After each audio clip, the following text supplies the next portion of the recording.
Okay, so let's check if the audio is working here.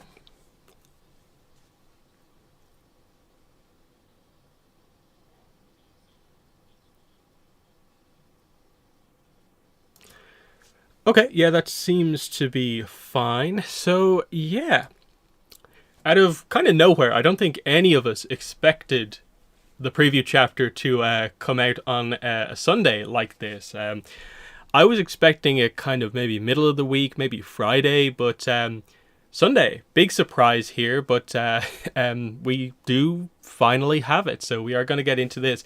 I've not read it yet. I purposefully was like, if I'm going to be doing a live stream, I might as well have the kind of initial read through reaction be on the stream. So the link to this article, which is on Polygon, is the pinned chat message, as you can see. And it is also linked in the description. But I'll be showing it on screen here if you haven't got around to seeing it yourself yet. But if you do want to read ahead, it is obviously linked in as many places as I can at the moment. So pretty exciting. This is also something that I've been wanting to do a little bit for a while, which is to kind of do things where like I have more of a instant live stream, like if news kind of hits and kind of covering it as soon as possible, just to see how it goes. In the sense that like we have the Netflix event is coming up where they're going to show off live action for the first time. I don't think I'll be streaming the entire event because I think it's going to be for so many different shows, but pretty much it's one of those things where like I think maybe the second we see Avatar, I might like just go straight away live and do some discussion and thoughts and stuff like that with that. So this is a bit of maybe of a test for that because I literally just saw this and was like, hey, live stream time. Let's set this up. So yeah, let's get into this. We might as well start. So, the article is titled Avatar The Last Airbender's latest story arc closes with a fresh look at a powerful villain. The only thing I've seen from this is that I noticed in like I think the opening line or something like that, Chai-Si is mentioned. So this is pretty exciting. So read a full free chapter of the Legacy of Yangchen here. And yeah, let's see what we go here. They talk about Avatar, Avatar Generations, Avatar Legends, the movies, all the big news here. That's coming out, and now we have Yang Chen's story. So, a scheme that would send the nations to war with each other. It opens with a new perspective on a seeming villain, which you can read in the excerpt below. So this is just a description. Is it exactly the same? Okay, yeah, brutal assassination.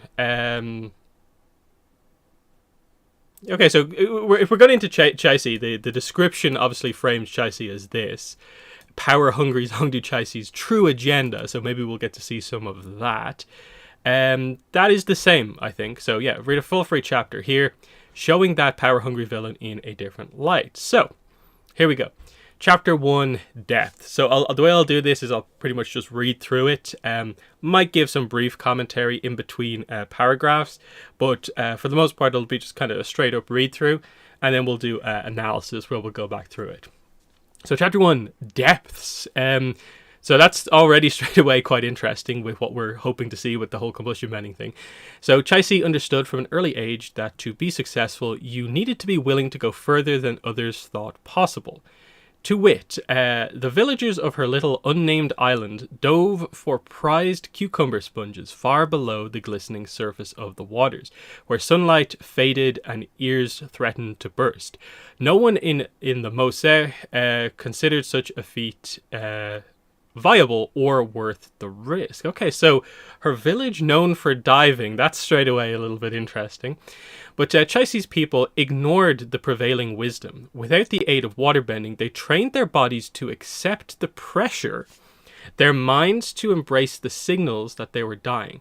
Dive after dive, they forced their way farther into the depths and scraped their hands raw against the slimy spikes of the reef to come up with little puffballs of a creature that, once carefully killed and dried, would fetch a generous string of coins on the open market. So, okay, I think we're beginning to see kind of what happens here. Okay. She and her fellow villagers willingly took on the often fatal endeavor again and again so that they might eat for another season. And faraway nobles washed their faces with the cured exteriors of cucumber sponges, the softest touch known in the Four Nations, a mutually beneficial agreement based on one party's willingness to torture themselves and the other side's complete distaste for the slightest physical discomfort. Okay. As Chai-Si grew older, she began to manage the village's books. She took over from her father the negotiations with haulers who came to collect the sponges, pearls, dried shellfish meat. The secret was to spy on other suppliers, while using uncharted islands as stashes to control market prices. She had no reason to suspect her future would contain any disturbances to this arrangement other than the occasional monsoon. The ship that broke the cycle arrived with battened sails and swooping foredecks. Strangely, it bore flags of both the Fire Nation and the Earth Kingdom. The party that came ashore in longboats was led by junior ambassadors from both countries. In front of Chai-Si's assembled village, they read a proclamation decreeing that the inhabitants of the island would no longer be allowed to produce certain goods of the sea. By a vanishingly rare agreement between the Earth King and Fire Lord, the exclusive rights had been granted to some merchant they'd never heard of in a faraway city that was completely landlocked. Okay, interesting. This can't be, Chai-Si's father had said, hushing her with a raised hand. Suddenly, the negotiator again, we protest this decision. You must at least give us the chance to formulate a response. To buy time, he resorted to the island's customs of hospitality. Let us entertain you tonight as honored guests. We can talk of bargains in the morning. The officials agreed. They needed to reprovision and take on fresh water anyway. While the ship's quartermaster negotiated the purchase and loading of supplies, a feast was quickly put together for the important visitors and their crew. The general nervousness among the villagers ebbed as they shared good food and drink with the sailors around the burning fire in the square. The meal would remind these strangers that the island was home to families like theirs, and that a measure of humanity should prevail over dictums sent from afar. Chai-Si did not partake wholeheartedly. She stayed removed and observed, as was her habit, which meant she saw in full when one of the sailors picked up a torch and flung it into the largest hut, like one might offer a bone to a guard animal. She wasn't fast enough to stop him or speak out. The building was the one used to store the drying cucumber sponges, and in their raw state, the dusty, porous bodies of the sea creatures were better than the best tinder. The roof blew out with a roar, spewing heat and flame and embers over the adjacent huts. The fire spread so fast that half the village was ablaze before the screaming started. Chai-Si remembered the reactions of the ambassadors who had obviously given the order, their faces lit by the blooming, dancing flames. They rolled their eyes, snorted in contempt, and departed as calmly as they came, annoyed with the whole affair at best. Her father was too distraught, occupied with fighting the fire, to prevent the outsiders from reaching their longboats and leaving the shore unimpeded. She watched the delegation go, understanding that a confrontation would have achieved nothing. The letters they bore granted them the power and voice of their rulers. There were no criminals here. Her livelihood burning away was the law enacted. She might as well have tried to enact justice from the leaders of the Four Nations themselves.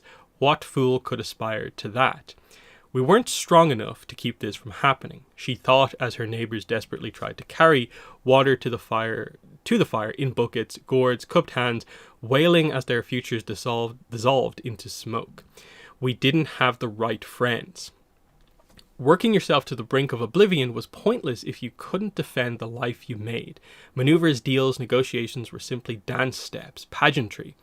The true arbiter waiting at the end of the performance was violence. Chai-Si's ruined village was a kiln that baked the lesson into shape. She kept it in mind as she sought work on islands closer to the official Fire Nation archipelago. The form held hard and without cracks as she made her name in trade, mastering the codes of business spoken in every country while accumulating leverage over her partners and rivals alike. When the Platinum Affair clamped across the world, she was quick to see an opportunity and predicted correctly how it would condense power even further into a few hands. By the time she became eligible for the role of Zhongdu in Zhongduri, the war had already been fought and won. In the minds of the Shangs, there were no rational choices other than Chaisi to lead the city. Her selection was unanimous.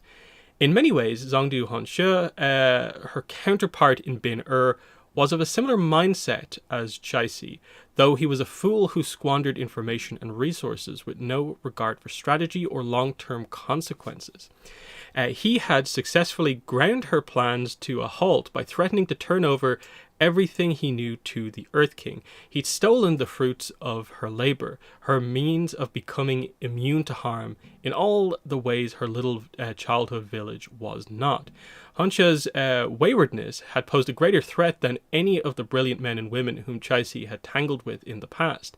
The wise could be counted on to do what was wise. There was no predicting the actions of a buffoon. But now that Honshe was gone, and with him, her assets, Chaisi had been left without a move. She could only sit and wait. Mistress, Chaisi's newest attendant, announced herself, pausing on the warped floorboard by the door of the nursery. Each shift of the girl's socketed feet produced a squeak like a pained bird. Mistress, you have a... The baby woke. A scorching wail rose from the teak crib in the corner. Chaisi rubbed her forehead, taking care not to cover her face completely. I just got him to sleep. She had to raise her voice, something she never used to do in order to be heard.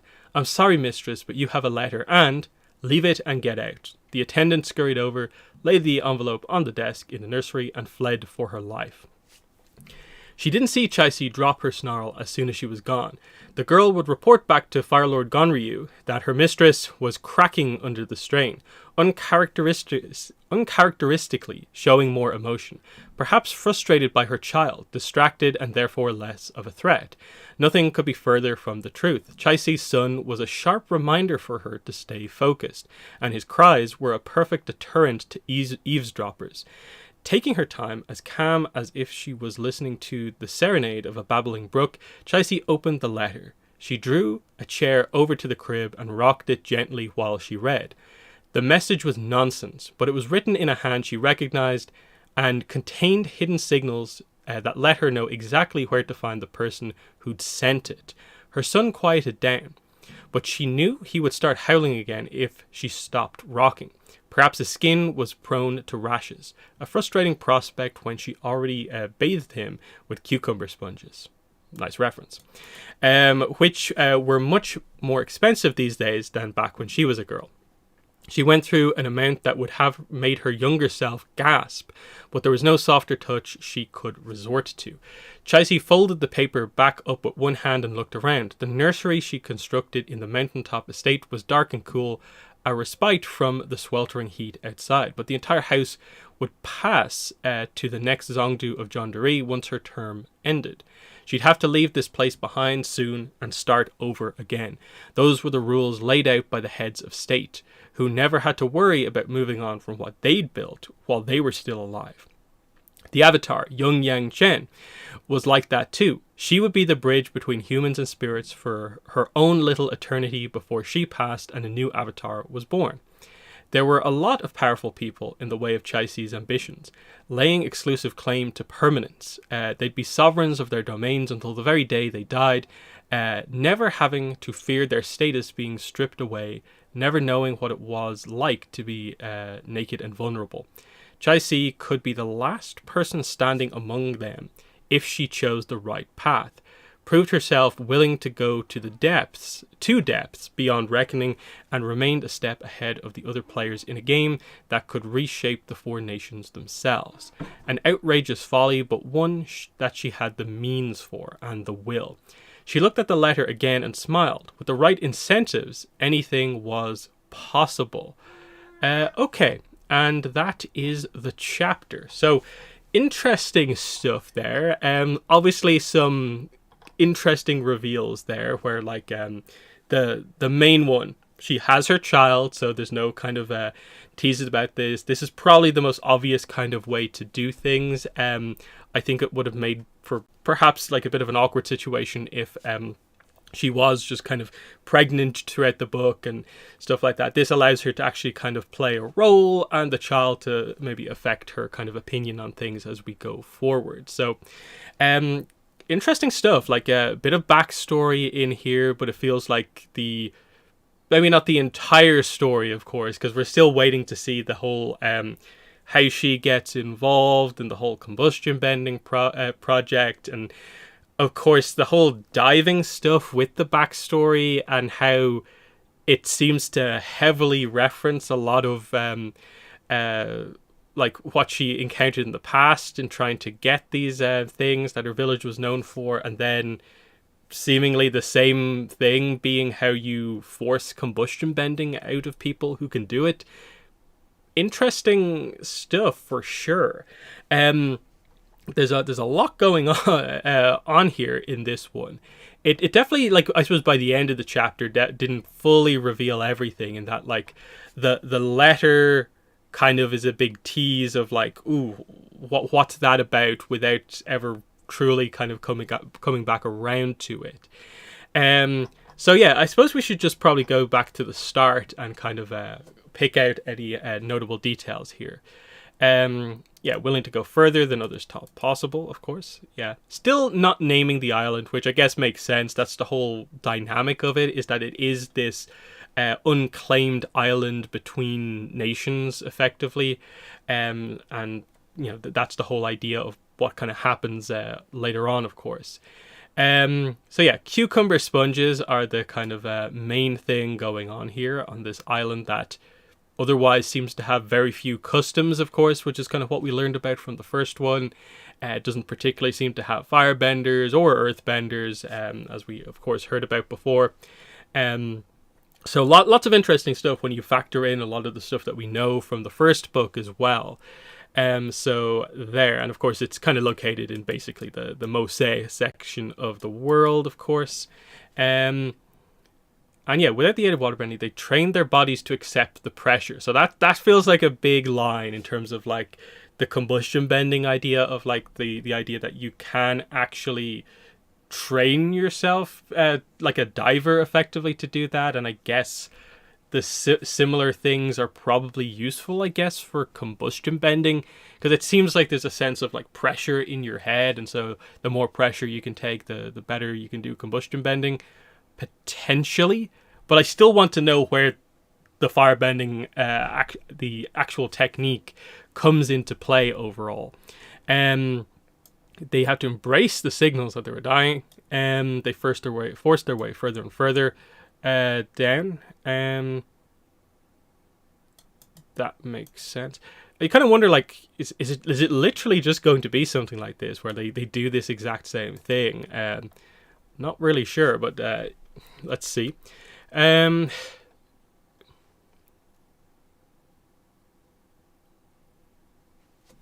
Let's see here. What do we have here? Okay, this was the village's survival. This is all they had, which makes sense with what we know. It's just it's not a particularly well known place, and yeah, the complete contrast between it being basically a complete luxury good versus the crazy lengths the people who actually get it have to go through to actually get it to those people. That's the contrast here. So there's that. Okay, she took over from her father. That makes sense. She started to do some moves that fits in line with kind of what we know about her now as a really successful Zhongdu. So it makes sense she could do some of this stuff in the past as well. And then we have the ship that broke the cycle arriving. So it bore flags of both nations. So there's that. That's interesting. The party that came ashore in longboats was led by junior ambassadors from both countries. So junior ambassadors both countries is interesting. Again, this is because they mentioned later on the Platinum Affair coming into play, so this is like before that. So interesting in terms of the kind of history of the world. Proclamation decreeing that the inhabitants of the island would no longer be allowed to produce certain goods of the sea. So basically, what they were known for, of course, their stuff here, the cucumber sponges. I'm having a weird trouble just remembering that off the top of my head, but I'll get used to it as we go forward. So yeah, that's what they're trying to get rid of. A rare agreement between Earth King and Fire Lord. So, is this with the... I wonder if this is with the previous Earth King, because of how young Feishan is. Seems to still be Ganryu, I would guess. The exclusive rights have been granted to some merchant they'd never heard of in a faraway city that was completely landlocked. So, this is interesting because, of course, the island itself is not known to be, like, associated with any particular nation. So they kind of have, I guess, have just come to a joint agreement that, like, this one that is in between our nations will come up with an agreement on what to do with the place. That is quite interesting, actually. Big contrast from post-Platinum Affair tensions between the nations. And yeah, some merchant in a faraway city that was completely landlocked. So, I wonder what that is about. Is that maybe referencing like Taku or something like that? That'd be kind of interesting. But I'm not sure if it's meant to be a particularly notable detail right now. Beifong mentioned the chat there. That could be an interesting one. Is it like Gao Ling? Let's see, that can't be. Okay, so then they do the thing. The main custom of the island, which is to sort of like be incredibly kind to visitors and actually like give them a gift kind of related to the place, which we of course saw Chai-Si do with Yangchen. So they tried to do that to kind of get more time. And this is all, I think, really well kind of constructed here. The whole idea of they're trying to, in delaying the negotiations, have them like eat with them and just interact with the city for a while. But it all doesn't matter at all because they still just go ahead with what they were planning to do anyway. And I guess they see this, as stalling. They see this as like, we don't like this decision, and just force it through anyway, even if they probably didn't need to be as harsh as they actually were here. So yeah, the meal would remind those strangers that the island was home to families. Humanity should prevail. So there we go. And then just the pretty casual, and then just someone just gets up and starts lighting the place on fire. It's pretty crazy turn of events here. And the mention of the cucumber sponges when they're dry, it's just the whole place is going to go up at this point. They of course don't care and pretty much just straight away leave. Confrontation would achieve nothing. Yes, they don't have the power to do anything. The legislative board granted them power. Yeah, because they can't disagree basically with their leaders making this decision for them. There were no criminals here, but it probably should have been seen a different way, of course. And of course, what fool could aspire to that, to basically have the power of the leaders, but not necessarily be one? And this gives you definitely a sense for kind of like Chai-Si wanting to achieve a position like that, which I guess Zhongdu actually is. And then as we go forward, of course, we get the idea of what is her plan to actually sort of keep the power of a Zhongdu while still like not drawing the attention basically of the other leaders upon herself, and actually being able to defend herself is an interesting one. We didn't have the right friends is an interesting one. Let's see. So then we get kind of where she went from here to actually make her name, of course. Just traveling island to island, actually going more towards the Fire Nation, Fire Islands, of course. Yeah, when the Platinum Affair came into play, she knew how it would play out and got herself into a position to be a Zongdu eventually. And yeah, she was chosen unanimously, so she had gotten to a point where there was no other person suitable for the job except her. And then, yeah, we get a little bit on Honsha, of course, who's always kind of interesting. We, of course, see the complete contrast of, like, she actually has real ambition to make something of this role, whereas, of course, he just wanted the role for the set amount of time to make a lot of money and retire.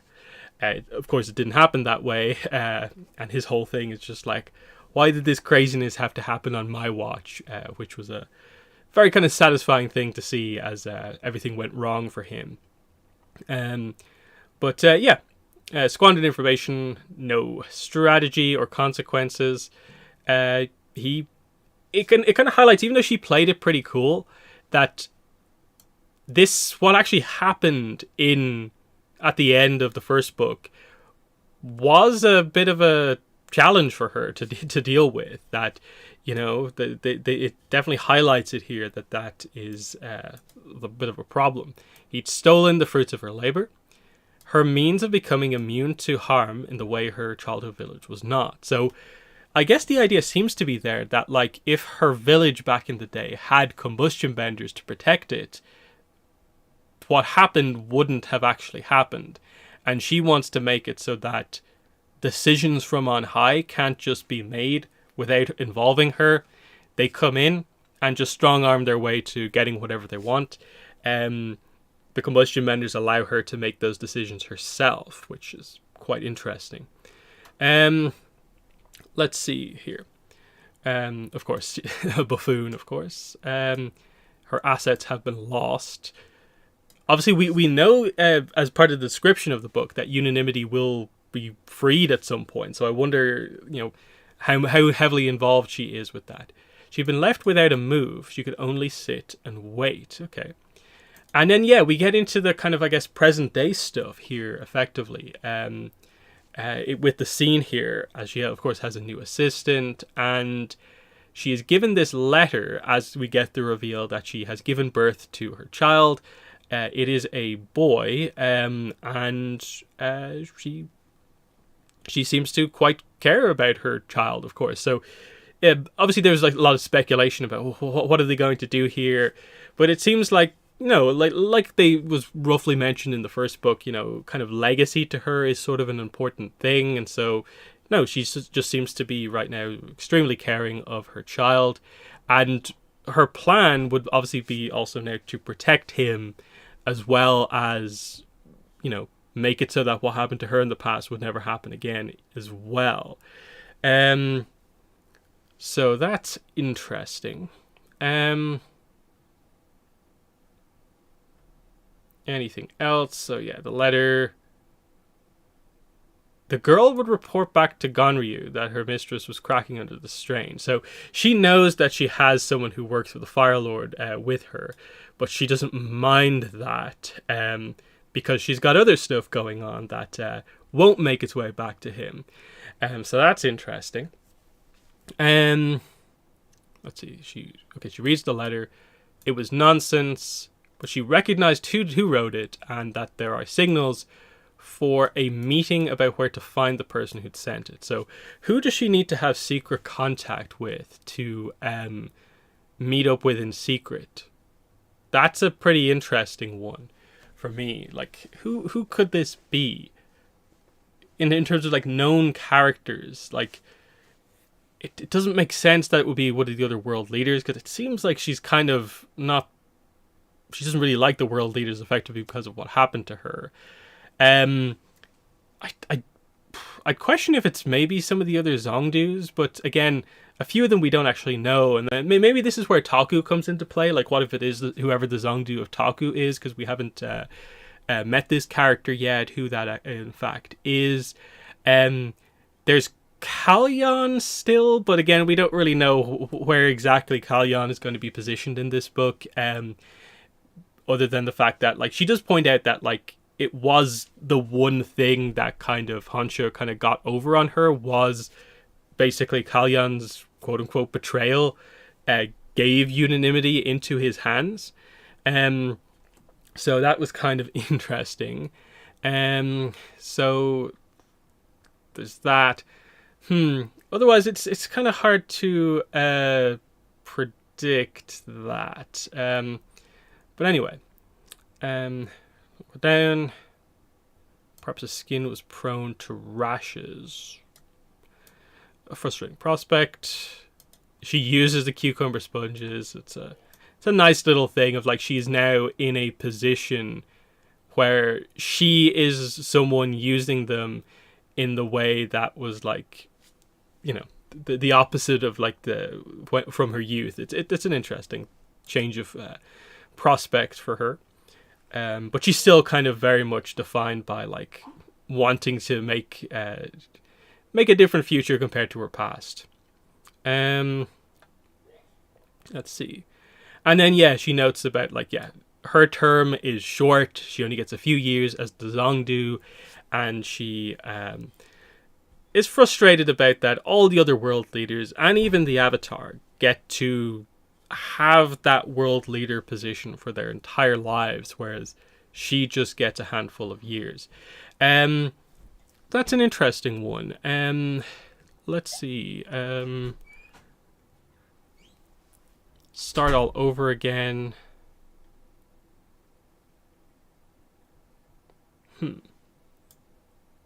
Okay, the mention of her ambitions, of course, is quite interesting.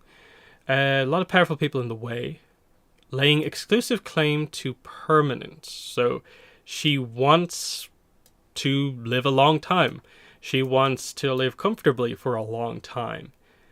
But she seemed to very much, like, also scoff at sort of the idea of kind of what Honshu and some of the other Zongdus kind of wanted to do. So it does seem like she wants, like, an actual position of power, and for it to be something that lasts a long time. So it'll be interesting to see what she overall does actually plan to do. What are the true ambitions here? Because she can't do what Honshu did, because she knows it doesn't work, of just, like, try and maintain Jonderie by, like, basically fighting against everyone else, because we saw that didn't work in the first book in Bin-Er. So there has to be something bigger than that, I'd assume. Okay. She could be the last person standing among them if she chose the right path. Proved herself willing to go to depths beyond reckoning. So again, the title of the chapter, a kind of thematic thing that seems to be related to combustion mending and all of this stuff and her past. Remained a step ahead of the other players in a game that could reshape the Four Nations themselves. But one she had the means for and the will. She looked at the letter again. With the right incentives, anything was possible. So she's going to convince someone to join her idea or something like that. That's interesting. That is pretty interesting. Now, I don't know. Maybe this is something like what if she actually managed to, like, unite all of the Zongdus to actually, like, you know, stage some sort of a world leader type kind of coup, because, like, they have, like, positions all across the world. If she united all of them, that's a relatively strong position. But again, the whole idea with, like, the Earth King is that, like, he seems like an absolute menace who, if you don't like address what's going on with him, he will come after you, and you won't be able to stand up to the might of the Earth Kingdom coming after you. So I don't know. It's still very mysterious. I don't think there's enough information here to properly say specifically what is actually happening with her and what she is trying to accomplish. It's certainly interesting because this is, like, a character who was in, like, a chapter and a bit in the first book. It was a very interesting chapter, but now immediately, like, opening up with a bit of her backstory here, it feels like, okay, we're actually going to potentially get, I would assume, multiple chapters from her point of view to build up what she's actually planning to do here. So that's all pretty interesting overall. So I have my speculation document from the April live stream here as well. So I'll go down to the Chai-Si section to see what notes I have again. So yeah, we now actually have the answer to this. So again, she was 7 months pregnant. That gives us a sense that at the very least we are 2 and a bit, but probably a couple more months after that. You get the impression that, you know, the child has been born for a couple of months here. She kind of knows what she's doing. She's had enough time with him to know you know, what's going on with him. So I think that makes sense. So that's interesting. So there's that. Let's see. Yeah, unknown origins, island in the southmost sea. We now know a little bit more about this in terms of, like, obviously what the main thing that people on the island actually did, and that was diving for the sea cucumbers, which I still haven't memorized the name. Cucumber sponges. So yeah, that's their whole thing. We haven't got to this bit yet. Like that, you know, some of her ideology, perhaps, in terms of perhaps what she's trying to do, maybe feels like it maybe references this, but we haven't seen from the backstory necessarily where exactly the reading of Shoken and Lahima necessarily comes from. But if this is a character who has been trying her entire life to find a way to get herself into a power position so that what happened to her hometown can't happen, you kind of would understand how she maybe went for a little bit of the more extreme philosophers and learned about them. Her leadership, of course, we see where that came from here. They didn't mention Zongdu Dushim, who apparently from the first book was, of course, one of the main people involved with getting the Unanimity Project off the ground. So it was like Chai-Si working with him to actually make this happen. And I believe Dushim is dead based on what we were told, I believe. Yeah, I think they mentioned that like he eventually like retired and died, and Hansha kind of wants to live up in kind of following the same path as this guy.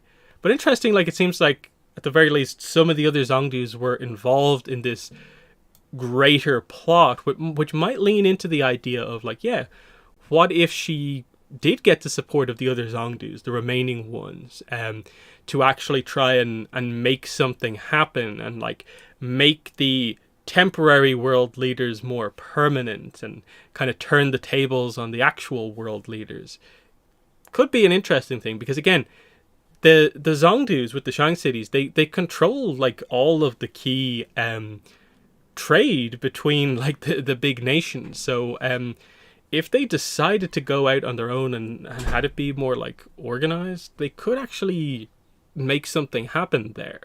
Because obviously the world leaders in this case have used the Shang cities as a kind of as a plaster basically over the top of like their actual issues. So what if this thing actually turned on them is probably the big situation, because of course we do know that an assassination is going to be one of the big kind of inciting incidents in the book. Now again, this is where we probably need to speculate about like who is this actually going to be, and is it going to be on the orders of Chai-Si, and who does she target? Because at this point, if it is like her going against the world leaders, if she had the power to actually take one of them out, that would be a huge kind of point in the book, I think. If they managed to just have one of those world leaders actually get eliminated. So like Oyaluk, Feishan, Ganryu, any of those being taken out, because like these are, I guess, all of our kind of Platinum Affair leaders basically, that would be huge. Obviously Fei Shan is the real key player because it seems like the Platinum Affair completely revolved around him.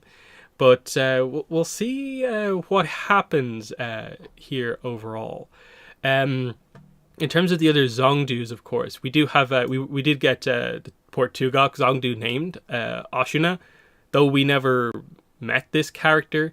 So it's hard to really state like what their characters are and what they're like, because of course we have such a contrast between Chai-Si, who's being set up as like a major villain for this book, and then Hansha, who was kind of like, he had one cool idea and then that was it, really.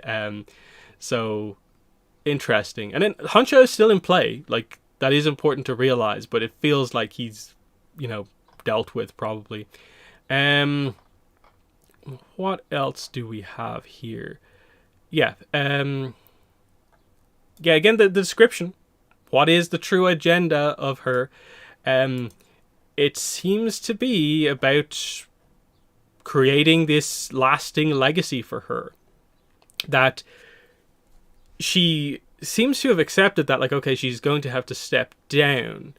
So, I don't know, it feels almost like her plan goes beyond just being a Zongdu for a very long time. So is she trying to find another way to really like stand out in that sense? Like, I'm fascinated to see just how they differentiate what her plan is from ultimately just being a slightly more planned out version of what Hansho was trying to do. But yeah, if there is assassinations involved, this could go to some interesting places for sure. Let's see, could another Combustion Man be the assassin? Because the Combustion Man was an assassin. It's certainly interesting because, again, yeah, like both Pali and Combustion Man were effectively put into positions where they were used as effectively assassins. So it's interesting. But yeah, as mentioned there, yeah, she doesn't seem to have. Let's see.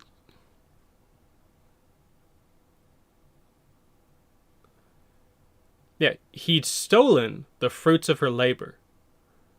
Her means of becoming immune to harm in all the ways. Now, in this case, is it like, has he stolen all of them? Or just enough that, like, the information of there being some combustion benders ruins her plan to utilize potentially having more?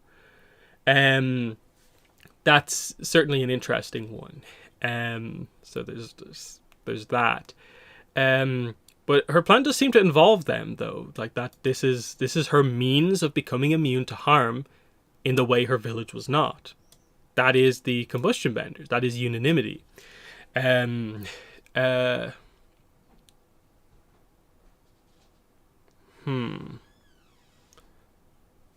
he was gone, and her assets were gone. So this seems a little bit more kind of concrete about like how like she's been left without a move.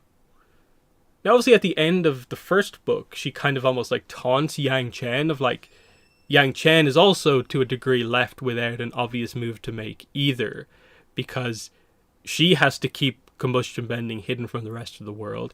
Chai-Si wants to do the same, and that information is the only thing that Yangchen has to highlight that Chai-Si is up to no good. So that's the complexity of the situation overall, is that when does combustion bending go out to everyone? That's an interesting one. So interesting, definitely. Anything else here? Yeah, her son was a sharp reminder for her to stay focused.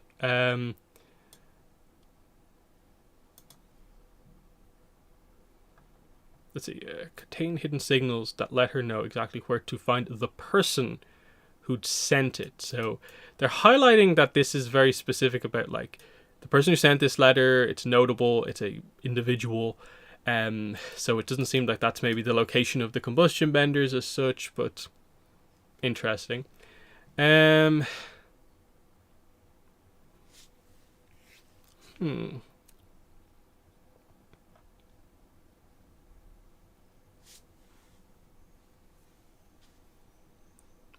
I do find like the use of like words like this is kind of interesting here. She's very focused on time, and a specifically long periods of time. Now, I don't know. Are we going to attempt to sort of bring the whole like Lao Ge, the live for as long as you want kind of technique into play? Is that kind of what we're getting into with her, where she actually wants to quote unquote like live forever or something like that? Obviously they lean more into the direction of like she wants to be a leader for longer than like the sub 5 years that you're a Zongdu or whatever. So it's an interesting one though. Permanence, yeah, like eternity, claim to permanence, last person standing. It's all interesting. They're certainly teasing something big. But yeah, as is mentioned in chat there, who is the father of the child? We still don't actually know, like, at all in any way what the whole idea is at all. So, is there anything that I can say here? Like, they just get across it's a boy.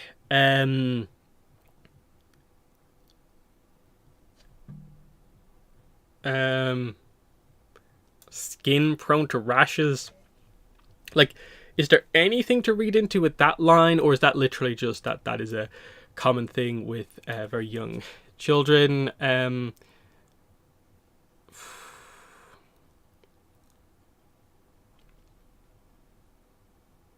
Because you're trying to think of like, you know, like, oh, is there a character who has a skin issue? I'm kind of like, not that I immediately know of, I think. Because obviously, like, I think the previous speculation we had is that like Kalyan is an option. Like, it doesn't seem like completely crazy, and it would be a kind of fascinating way to bring things into play. The other one would be that since she knows who the combustion benders are, that potentially the father is one of the combustion benders, so that potentially her child would also be someone who could have combustion bending, and then, you know, what better way to protect yourself than to, you know, obviously have combustion benders working for you than to be one yourself. And that's her way to sort of protect the legacy of her family, is kind of to introduce combustion bending into her kind of lineage or something like that. That could be an interesting kind of idea. So there's that. Yeah. Otherwise, yeah, as is mentioned in chat there, yeah. Iroh with the bad tea leaves, of course. Zuko, not a particularly other idea of like the characters with bad skin. Anyone else it could be. Because the problem is like I said, this is only like the second or third chapter that Chai-Si has been in, so we haven't really seen her like interact with a lot of characters. There's no way it's Han She, because she just seems to absolutely hate him. Maybe it's one of the other Zongdus. There's obviously the potential with the idea of like this is the introduction to her child, that the letter is who the father is, wherever this is in this kind of secret location, that she knows the handwriting specifically, that would suggest an actual like care about who the person is, that she would know that, which could be interesting, and kind of maybe a little bit fitting that it's kind of happening in the middle of all of this. you maybe feel if it was the father, like in the letter at the same time as this is happening, they'd make the comparison or like the note in her kind of dialogue. But if it is a mystery, I don't think they would do that as such.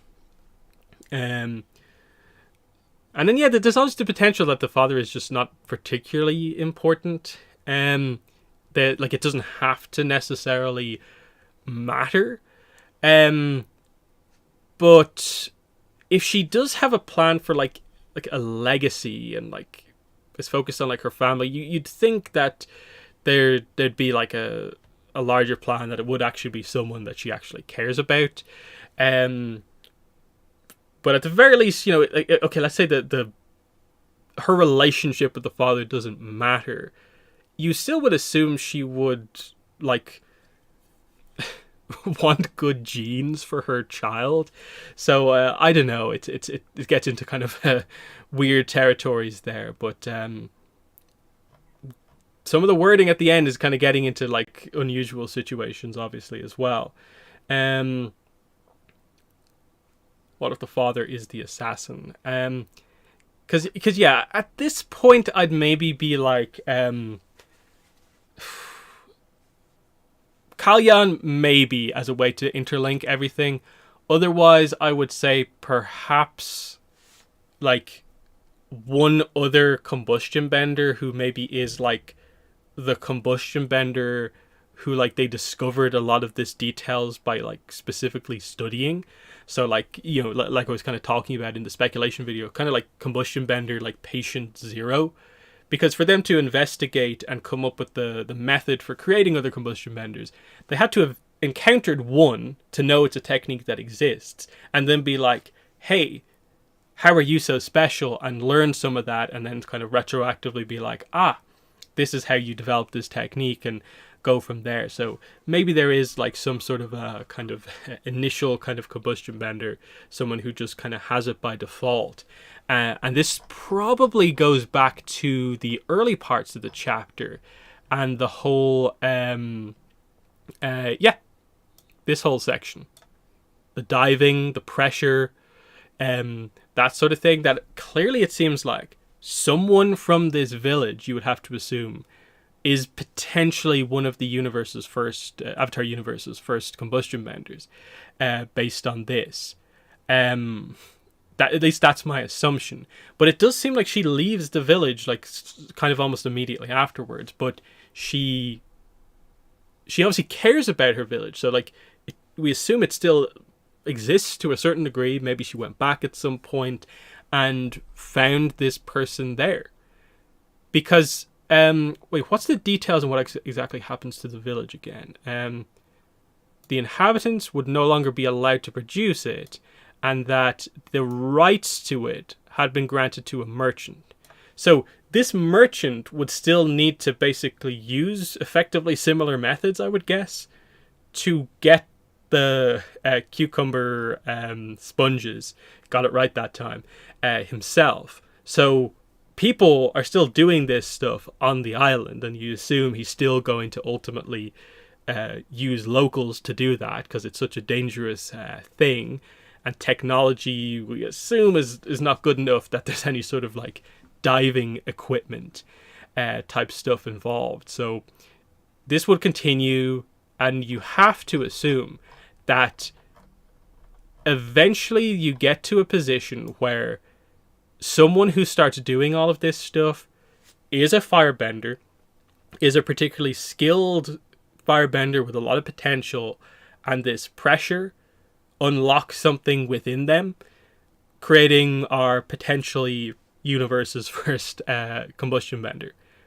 You know, you can sort of see the story beginning to come together like a little bit with that. There's obviously a few details kind of missing in terms of like, when does Chai-Si go back and maybe encounter this person? Is it Dushim potentially, who is the person who first encounters the combustion benders? That whole thing. But then also remember that the whole reason like Honsha knows like to get unanimity is because like it seems to be a bit of a a secret shared. The different Zongdus know about this thing, so there is bigger planning as well behind the scenes. Ultimately, so there's that. And then what else do we have here? Like,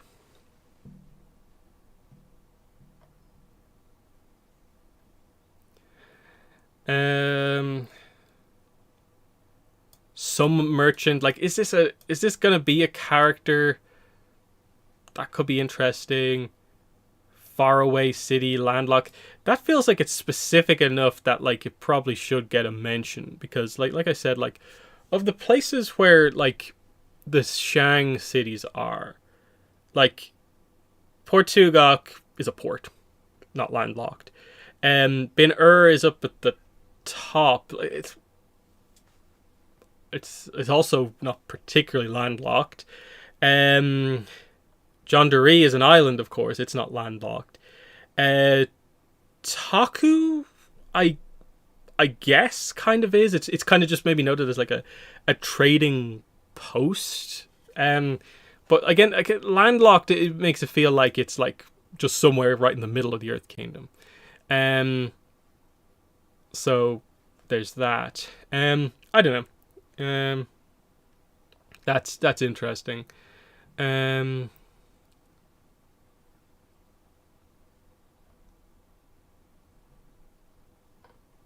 But yeah, I suppose the main question I would have is, do we assume that like Chai-Si is going to get like multiple other chapters like this, or is it going to be more that like Yangchen will eventually meet Chai-Si, and most of the Chai-Si stuff will be from Yangchen interacting with her? Because I do like it when we get chapters from the villain perspective, because like the Jeonju chapters from the first Kyoshi novel were good when we got like his perspective on things as well. It feels like there's enough there that you need to add into the backstory, because that was one of the strengths of Shadow of Kyoshi, was the interlude chapters that gradually brought us up to speed on what had happened to Yoon in the meantime.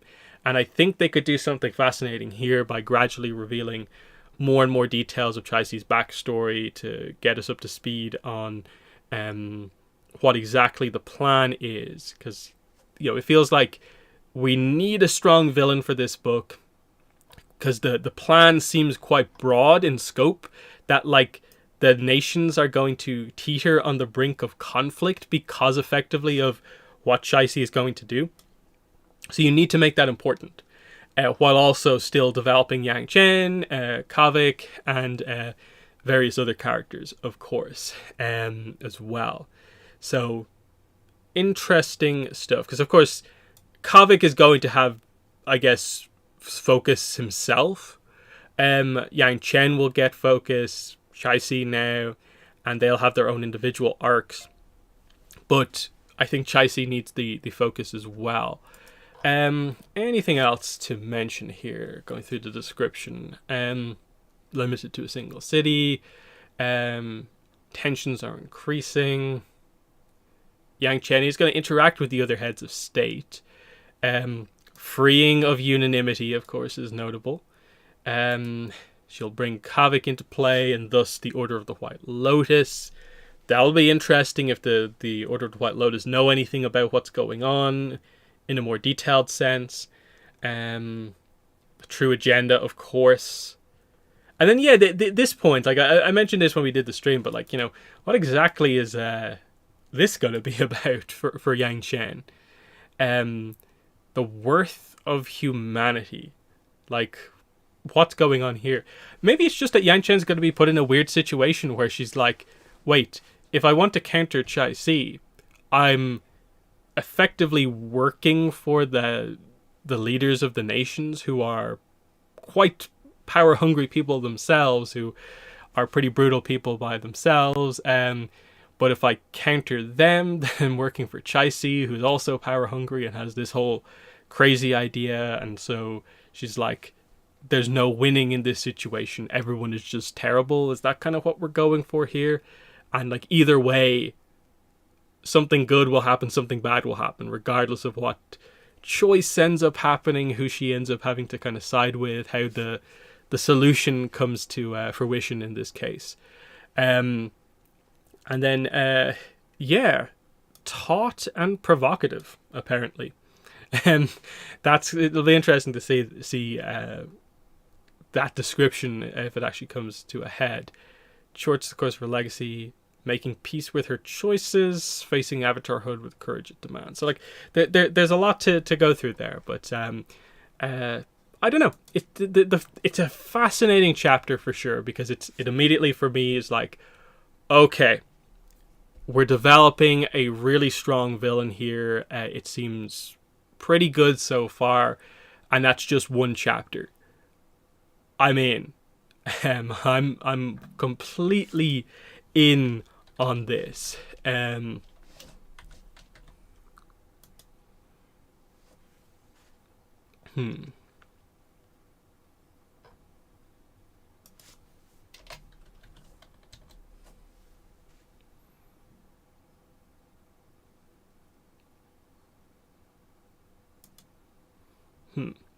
Let's see. What do they mean by taut?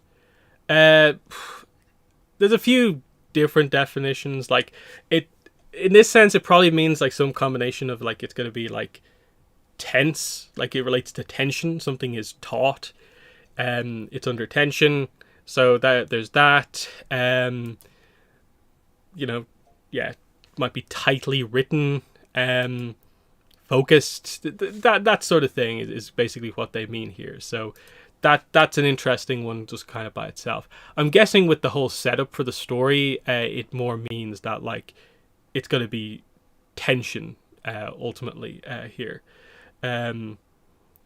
So there's that. Because FCE definitely has times where like he'll throw in a word where you're like, let me get the dictionary out for that one, which has happened before, of course. So there's that. But yeah, there's this. We're probably expecting maybe a little bit more kind of preview stuff as we go forward. Obviously myself, I am. There's pretty much no chance, I think, this time out of me getting the book early, just because none of the usual places seem to do review copies for the Avatar novels, and the place I would usually order books from closed down. So I'm going to be waiting until release date, like everyone else, I think, on this one. So it's fine either way. Exciting stuff, of course. But yeah, not too long to go. A month and like 2 weeks just about.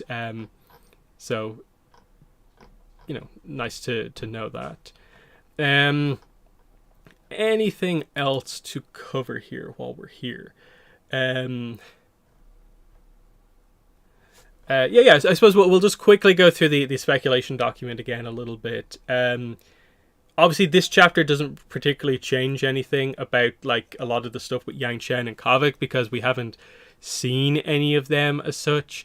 We still, of course, have the idea of, they're going to have their issues with each other, but then they still have their own core issue with their, quote unquote family member. Yangchen is still going to want to try and get Jetson out. Kavik is still going to have to deal with whatever's going on with Kalyan, who I think is going to be pretty interesting if they focus on him at all in the book, because he just like disappears right at the end. And like Chai-Si, he's another character who is pretty much only in like one chapter of note in the first book, and so we're expecting some stuff from him. So that's big. Order of White Lotus stuff, and then every time one of these books comes out, we always wonder, yes, like is mentioned in the chat there, like, will we get more on other avatars? Zito, like, will Yangchen's gift come into play better in this book than the first one? Because I think it's a pretty common critique of the first book, is that the whole Yangchen is haunted by her past lives was not used in a way where, like, people, like, expected it to be used. Like, of course, we weren't going to get a new reveal on an avatar every single chapter, but the way it ended up actually happening was that it was like the first it was the first chapter of the book, the preview the preview chapter for Yangchen Book 1, and then basically not at all after that, apart from like vague, like maybe like teases that something could happen, but then Yangchen kind of pushes through it, of course. So I don't know.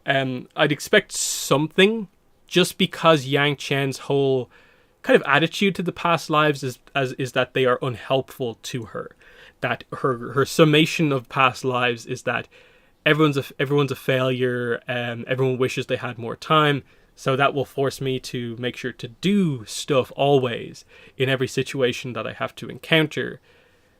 We're maybe waiting for a little bit of a kind of slight change in perspective for Yangchen when it comes to that stuff, and being a little bit more open maybe to the wisdom of the past lives, you know, shifting her approach a little bit. And I don't know, it would make sense that she talks to Zito, the previous avatar before her, who like for her, you would assume the legendary avatars would be Zito and probably Salai.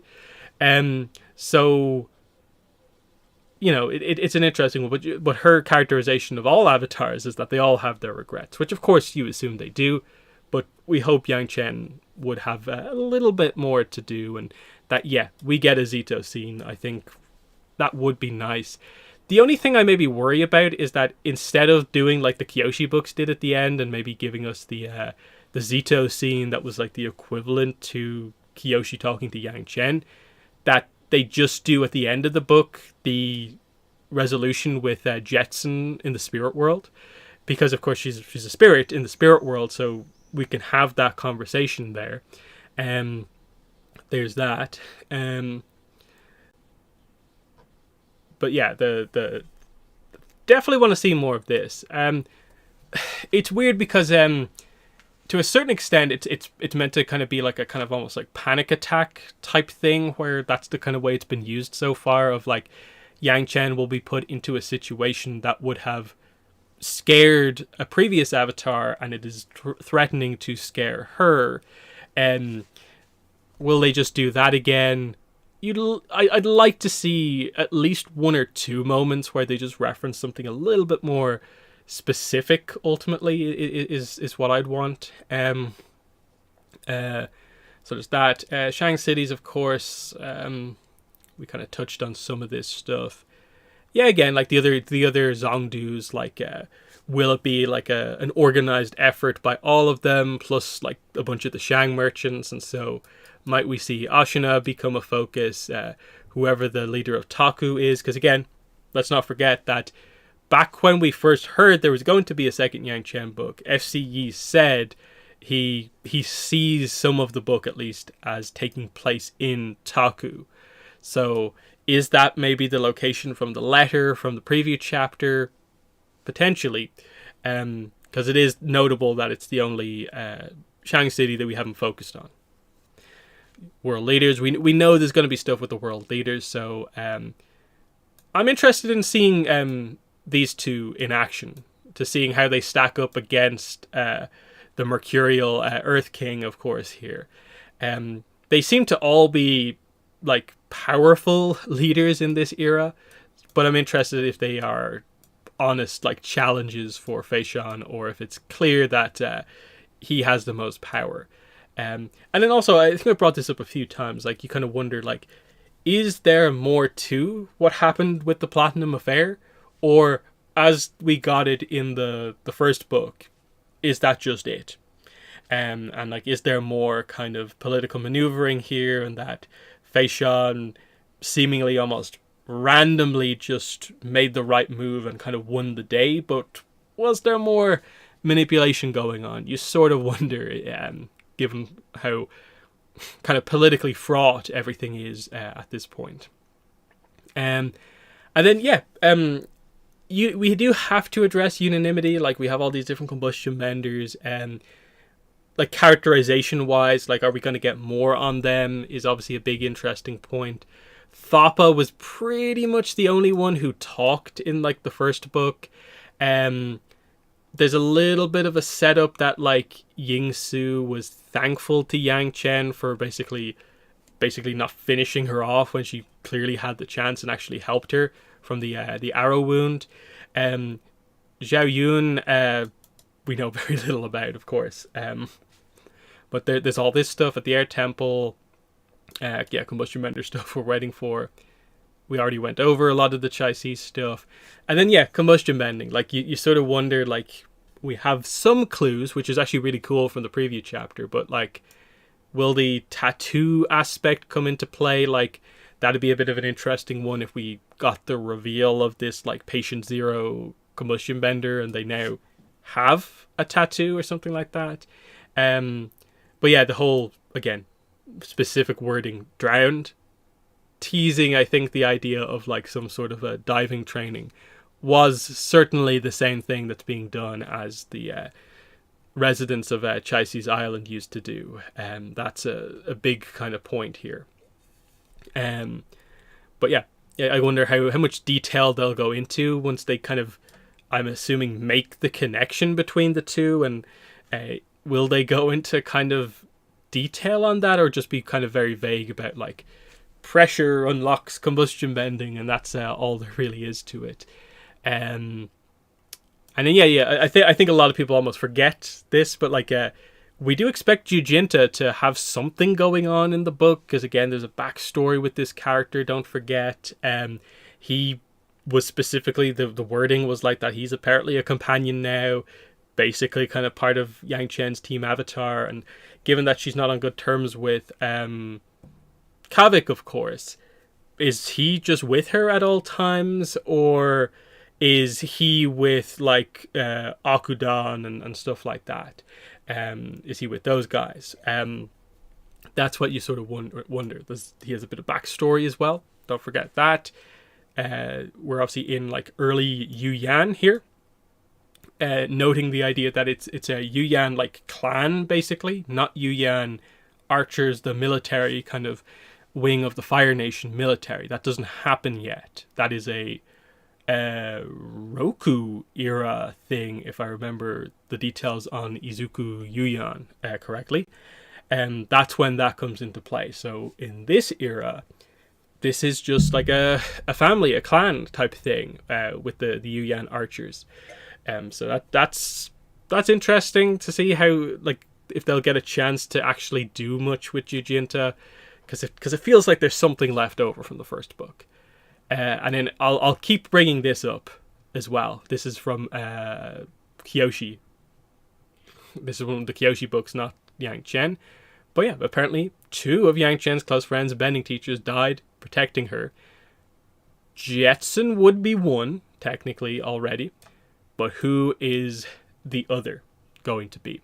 And there's that whole question, of course, as well.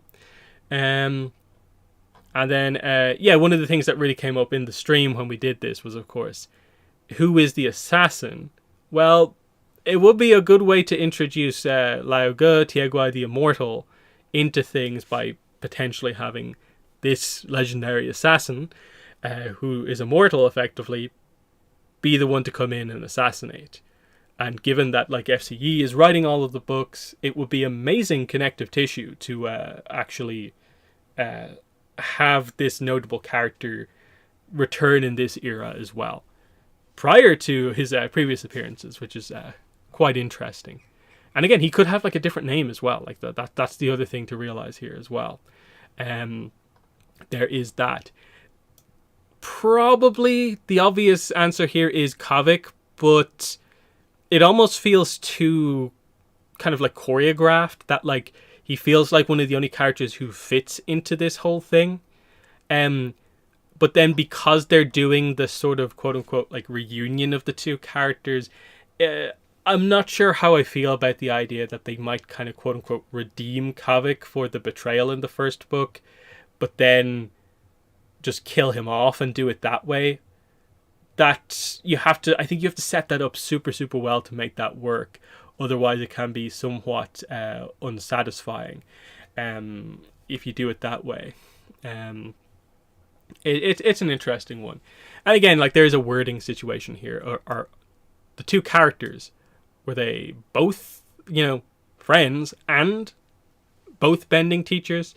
But at the end of the day, all that matters in this, like Kavik could in this book, in the middle of everything, teach Yangchen a bending move, and he's a bending teacher all of a sudden.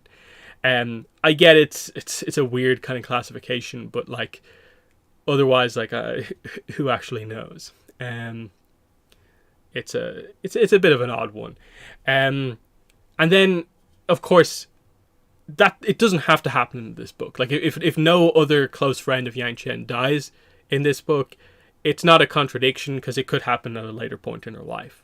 It could have already happened earlier, and it could be referenced in that way, that like someone else had died or something like that.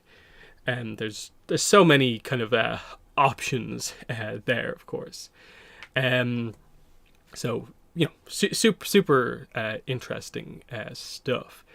But yeah, preview chapter is here, and still a little bit more time to go until the book properly hits and comes out. But I think this is a good. I'm happy with this preview chapter in terms of there's a bit to digest here, in terms of like, okay, we know we're going to focus on Chai-Si throughout this book, and she was already fascinating from the first book, but now this chapter adds like so much else in there as well. So there's that. But yeah, July 18th is the release date for this book. So yeah, it's a month and 2 weeks away. It'll be it'll release the day before Comic-Con basically starts effectively. So that will be interesting in terms of like, we get this book and then San Diego Comic-Con hits, and who knows, maybe we get some news at Comic-Con for Avatar Studios, and this will have all, of course, happened after the big kind of Netflix reveal and all that sort of stuff. That's all going to be incredibly exciting, because of course, at least for me, these last few years having these novels, it's far and away the most impactful Avatar content that I have like each year to actually cover. Because like, for instance, like this year's been relatively light. We've had some RPG stuff, but then beyond that, it's like, okay, little bits of Avatar Generations information is nice, but like the comics have been not good so far this year. Like the Chibi comic, how many people have even read it? And then I have to say, this year's Free Comic Book Day comic has probably been the most forgettable Avatar comic release I've probably seen in years. Like, I have not seen anyone else talk about it. And that is how forgettable it is. Now, I think part of that is that I'm not sure if the book has been made available yet digitally. I forget if that actually happened or not. Because again, even I was just like, oh yeah, read it, reviewed it. No need to talk about it anymore. But that comic exists as well. What's that?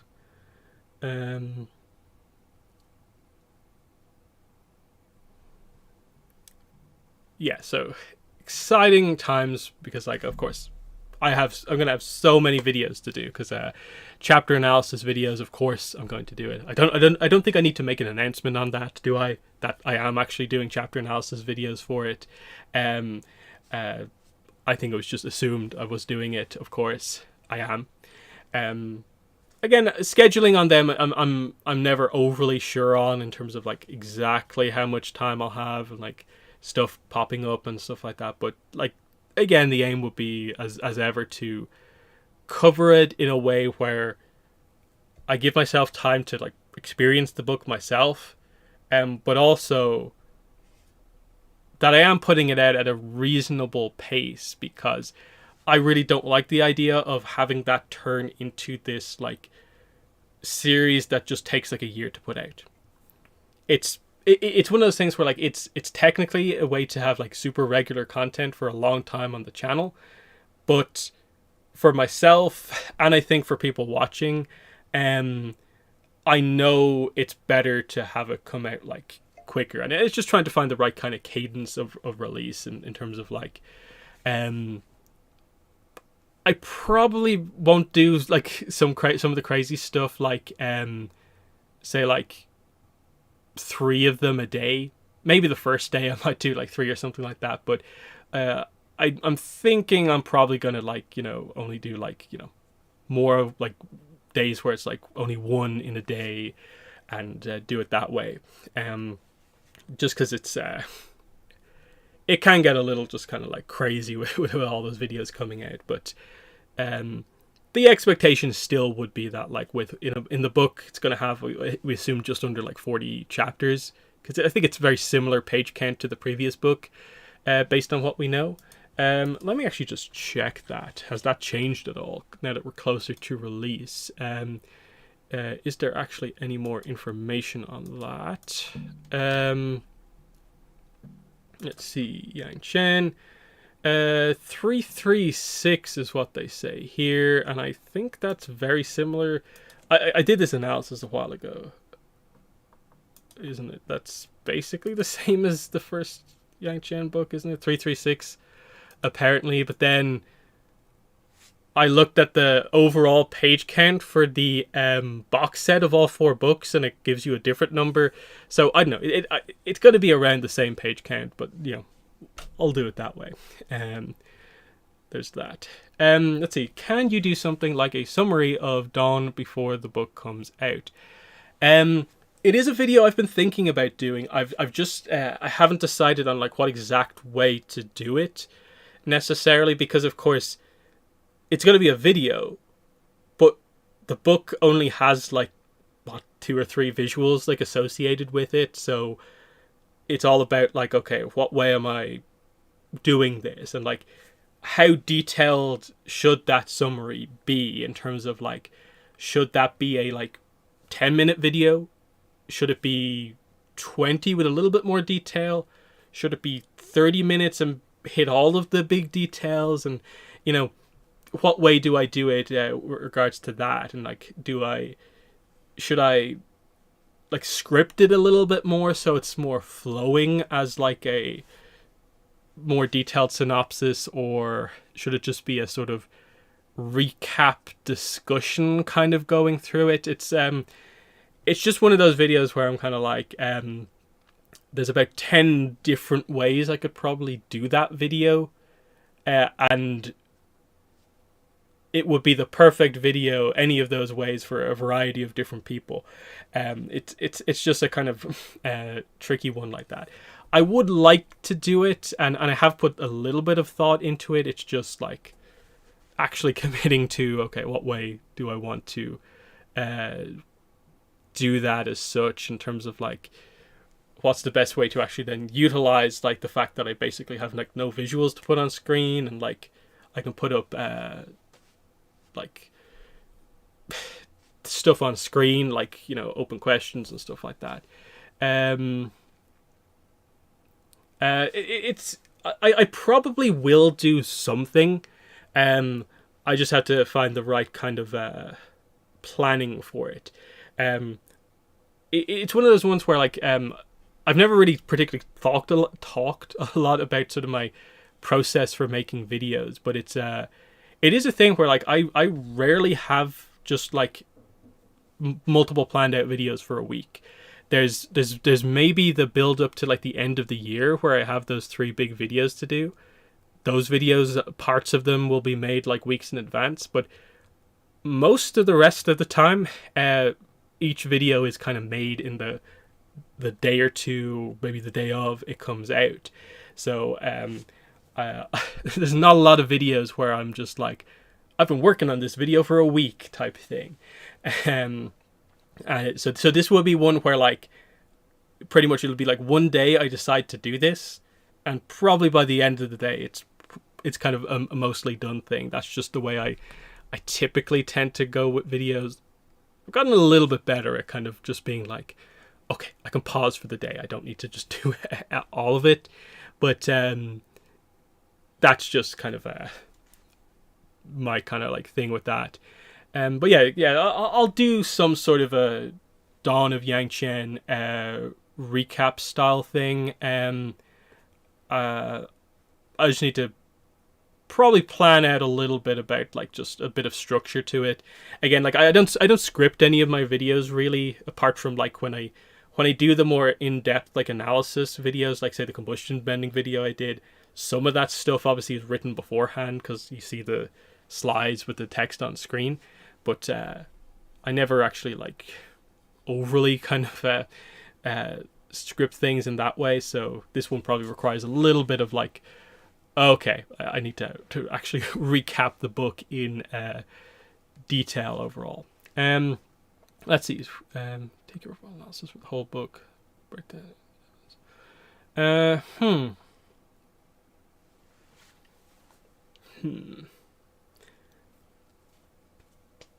Yeah, because there is stuff about just like, you know, when I'm doing like the recap where like I probably would want to make it so that like follow plot threads for like the whole time rather than just doing the cuts in the same place that the book does them overall. But you know, I'll find a way to make that video work overall, because you know I assume that's one where it might be somewhat popular, like as we are getting very close to the release of Legacy, people will want a bit of a recap. So you know, in that, like I expect probably like the analysis videos for Dawn to probably get a little bit more viewership in the lead up to the new book coming out, but probably not like too much. But at the same time, I think I am one of the few Avatar YouTubers who actually does more like detailed content on the novels, so there is that. But yeah, there's that, and like I said, like next live stream, I said this right at the start. The Netflix, we of course know Netflix Avatar first news reveal will be on the 17th at Netflix Tudum, whatever you want to say it. I will not be live streaming the whole event because I'm pretty sure there's only like 2 shows on the list that I kind of want to look at, and they would be like live action One Piece and live action Avatar. So like I said, my plan would be I'll probably watch the stream myself, and then pretty much like the second the Avatar stuff hits, because I assume the way that they do this is that like this announcement gets made, it gets a separate post on the Twitter, probably a separate video gets uploaded. We should have pretty much like immediate access to the trailer once we get the news that we're waiting for. I'll do some sort of a thing like this where like I hop on a live stream right as it happens. I'm pretty sure the timing of it works out so that it's in or around this time on the day it happens. Let's see, is the Netflix thing being live streamed? Yes, they said it would be on their Netflix YouTube account, would be live streaming the whole thing. Live from Brazil. Like the exact timings I don't have off the top of my head, but I'm pretty sure I saw somewhere someone say that like it's like 4:30. Is it 4:30 Eastern time that it's going to be at, which would be like 9:30 my time, which would effectively be like now, effectively. So there's that. I think that's how it's going to work. Again, I think it's meant to be in or around like 2 hours because there's like 30 things to announce. We don't know specifically when in the stream the Avatar stuff is going to be, so you know there's the chance it might be right at the end. It could be right at the start. It could be in the middle. We just don't know. So to avoid a pretty boring kind of stream and stuff like that, I just want to go on to discuss the stuff once we actually get it. So that is the plan probably, because like that's in like under 2 weeks at this point as well. And also at that time we probably will know in or around that time if there's going to be an Avatar panel at San Diego Comic-Con, because they're going to announce the full schedule for the convention this month, basically, before the month comes to an end. So we'll know if we have a big Avatar panel or a small Avatar panel or just the usual stuff. I don't really know what to make of it, but they're in a bit of a weird spot because Braving the Elements is kind of like not fully confirmed for their next season yet, I believe. So there's maybe the slight chance that the Braving the Elements live panel doesn't happen. Maybe it does happen and they use that to announce the new season. Publishing panel we would expect because they have to announce the Mako comic. And pretty much SDCC would be a year of effectively it existing. It's that sort of stuff. What else?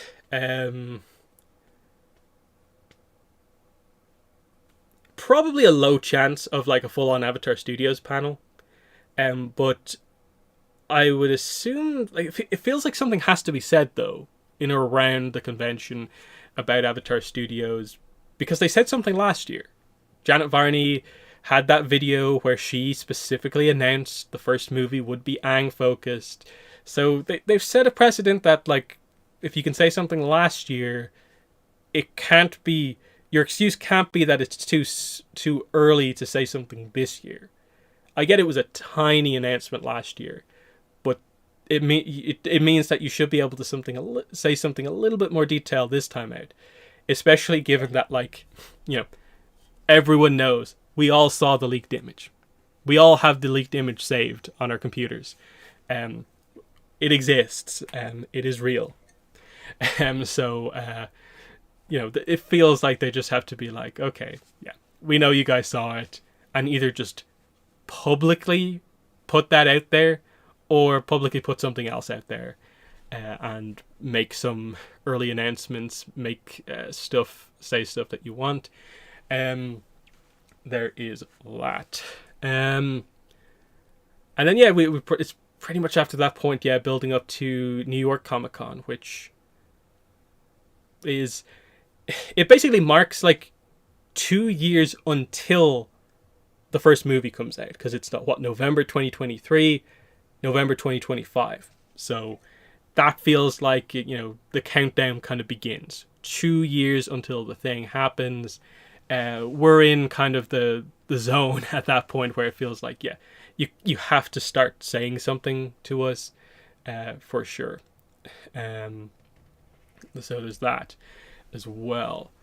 But yeah, let's see. I'm the lore master.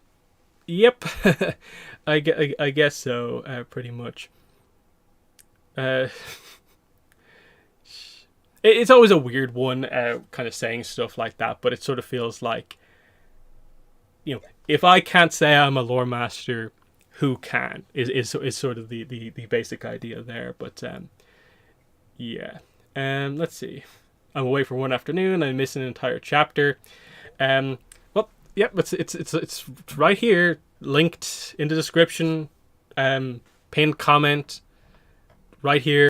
And again, the second this stream ends, like, it'll be up as a video. So no worries about that. I don't even like take them down for a bit to do any like editing or anything like that. I'm pretty sure it's like the second the stream ends, it's straight up there as a video. So you can go back and watch the earlier parts. I think you can do it like immediately straight away if you want to. But there's that. Let's see. Have you ever been to a Comic-Con or even the States? No. Well, I've been to a convention here, but there was like zero Avatar, because like most conventions in Ireland aren't really big as such.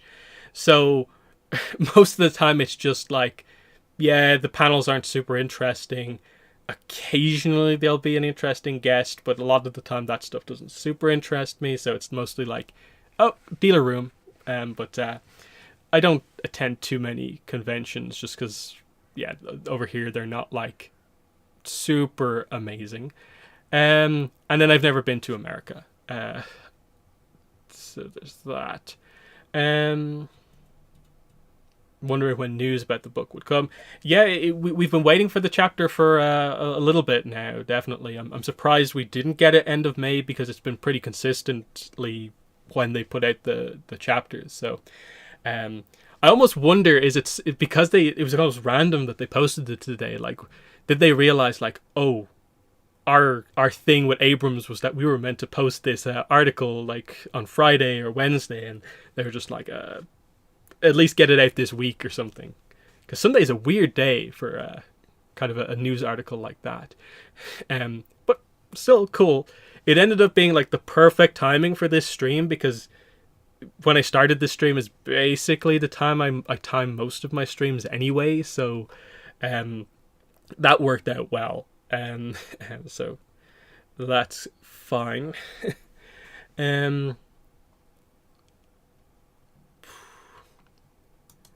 But yeah, definitely the disappointing thing of what's happened is that because Azula, the comic, has been delayed so much now, I'm guessing it has pushed back all of the like associated news with it, and that like preview pages are also pushed back as well. So the book's now like end of October, start of November. So like we're not really expecting any of the stuff until August, because it's August, September, October. Yeah, it might even be like September potentially. We'll see exactly how they do it. Because sometimes when the delays are maybe just because of like shipping and stuff like that, if the book is done, they might just put out the previews like a bit further in advance. But it's weird because like it's kind of been a while since we've had to focus in all that much on previews that much. Because like the last book, like Patterns in Time, the preview pages were just like the books we'd already seen already, and they just didn't preview the new stuff until the book actually like came out, or like I actually got a review copy, which was always a bit of a weird one. And then beyond that, like what the last book where we actually cared about preview pages was Watsuki Alone, and that's getting to the point where like that was a while ago. So it's almost, you always forget the whole like, oh yeah, preview pages. That's a weird one. And then yeah, remember the Chibi comic preview pages. Yeah, because they put them in the free comic book day book instead of an actual book, which is still a very confusing thing that they did. And beyond that, I think that meant that like no one was really looking for other preview pages anywhere, because pretty much by the time we were in preview page territory, like I think like I already had my review out, and I think everyone knew that like, yeah, this book isn't great. Interesting. A video live stream going over all the groups in the universe, triads, Dao Fei organizations, RPG stuff. That will be a lot of research ahead of time to make sure I kind of hit everything. I assume Avatar Wiki has some sort of a page that probably lists stuff like that. Or if they don't, there's a bunch of separate lists that you could get there. And I would say it's probably something where I wouldn't want to do something like that now, when we're like a few weeks away from the Republic City RPG book coming out, which I assume will at the very least name a couple more triads, maybe a few more pro-bending teams and other stuff going on in the city. I hope that book has some decent lore on Republic City in it, and it's not just like a recap of mostly stuff that we know. But it is something to look forward to, because like they said that the digital copy of that will come out in July. So we'll see if that's like early or late July, because we're probably talking about, is it like pre or post Comic-Con effectively for that one as well? And then if the timing on that is bad, it could coincide with the Yangchen stuff as well. And that would be a little unfortunate. So for me, it would be really good if that came out like before this book hit. So I don't have to kind of split coverage and stuff like that. Because of course, this is going to take up most of my time over the Legends RPG stuff. But I do like to cover the Legends RPG stuff because I feel very few other people do cover it otherwise. They and I think it's important that people have like some sort of content to get them up to speed on this stuff. Because again, it's RPG information. It's weirdly structured, but I think it's important that people know it exists at least.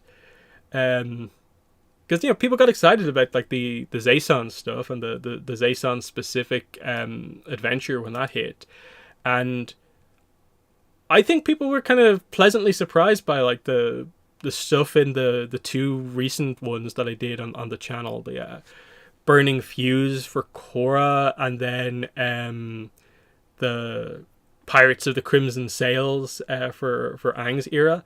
There's actually some interesting stuff in that, even if it's maybe not the absolute peak of content for Avatar, but it's interesting enough.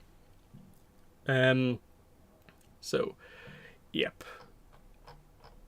Yangchen, book 2, not too far away at all. So I'm probably gonna wrap up the stream in or around here. So I guess final kind of a call for any like questions or discussion points before I bring the stream to a close. Again, this was just meant to be a kind of relatively quick one, just directly covering the news that we got here, not a full like event stream where we're here for a huge amount of time. So final questions, let me know in chat.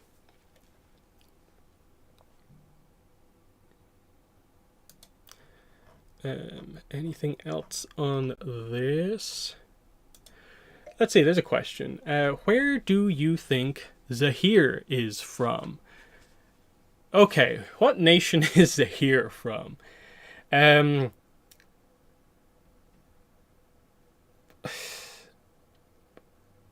an interesting one. Let's see. He's obviously not a natural air nomad. Okay, that's fine. It doesn't appear that he's from the water tribes. Let's see. It basically means he has to either be potentially like from Republic City itself,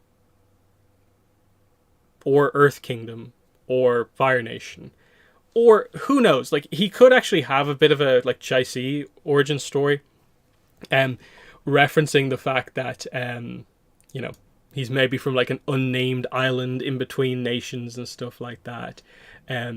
That could be a bit of an interesting one there. Let's see. They name his village in the episode where he fights Kaya. Do they? Let's see. Which episode is that? Let me go to the wiki.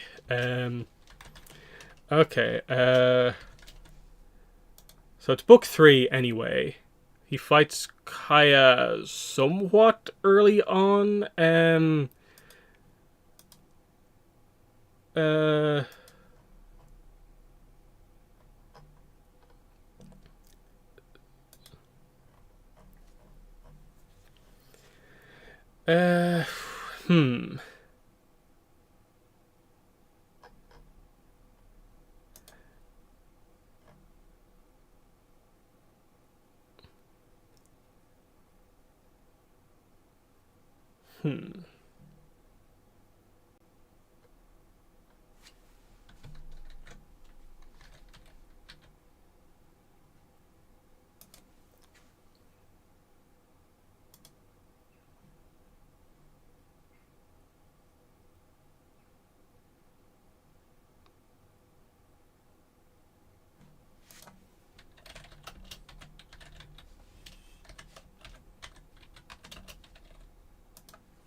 Hmm.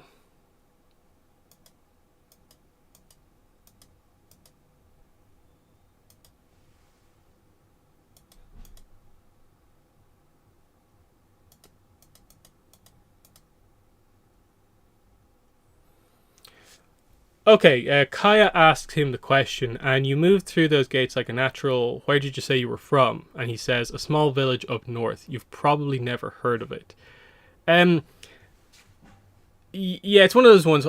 I doubt he's telling the truth there in that situation because he's just trying to like evade Kaya's question there, so she stops questioning him.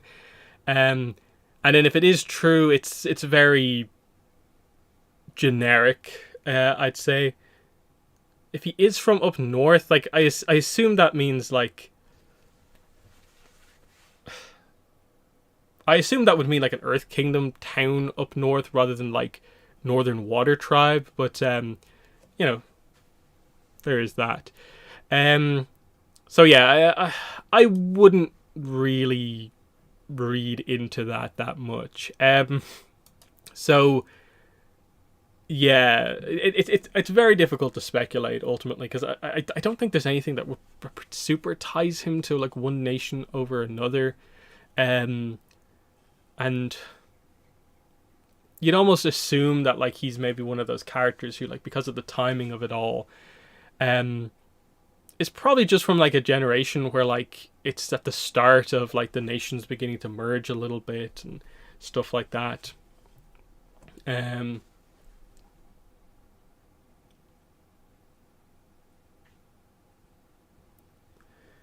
If he is from up north, it would explain how potentially like Unalak was the one to maybe like bring him into play with the Red Lotus.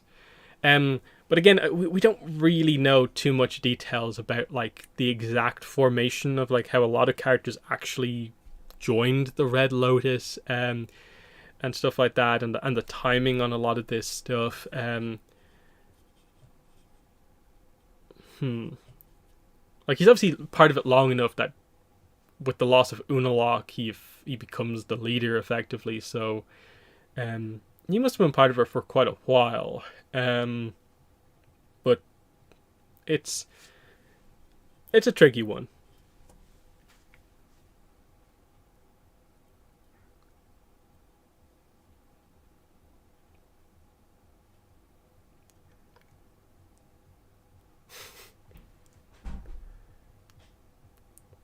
But yeah, that was definitely one of those ones where I'm like, wait, did I miss like a giant reveal about Zahir that I've never discussed in a video before? That like we know the name of the town that he's from. That seems like a very notable detail, and I was just kind of like, because like I never want to just be like, wait, I know you're wrong when I off the top of my head I don't know that I'm like right or wrong on that topic, but I'm like, wait, I feel I know things well enough that like I wouldn't have missed a detail like that. But like there was a scene that like he says something in it, but yeah, in context, it's not as interesting perhaps as it could have been. Um, so yeah, that's that. But yeah, I suppose it really speaks to like the interesting origins of like basically most of the Red Lotus members in the sense that like where specifically in the Earth Kingdom is Gazan from? And then like he obviously has all those tattoos and stuff like that. Like, does that imply anything? Um, like which tribe is Minghua from? I don't think we specifically know that. Um, you can maybe speculate that like Northern tribe because it would make sense how Unalak encountered her, potentially to join the group, but it's hard to say either way. Um, and then Pali, of course, is interesting because she was like kidnapped and obviously like spent a lot of her life on a fire island with a warlord, but we don't actually know like as such like where she was born.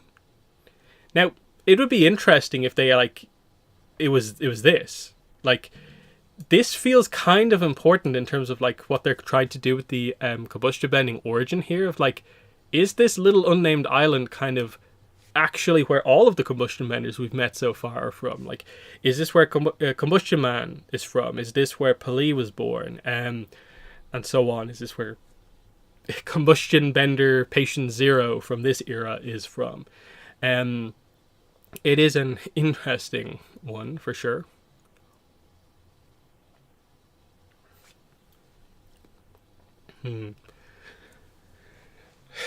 Let's see. Meanwhile, wears darker blue, so I assume north. Is it a thing that they do that? I don't actually know. That's probably one to consult the art book about. If there's any notes on when they introduce like northern characters, like if there's any note about the color difference between the two. Have to break out the art book for that one. But off the top of my head, I don't particularly know, because didn't they do the reverse in like the last Airbender movie, where like Katara and Sokka wear more muted colors, but then the higher society people in the north were wearing the really big colors. So there's that.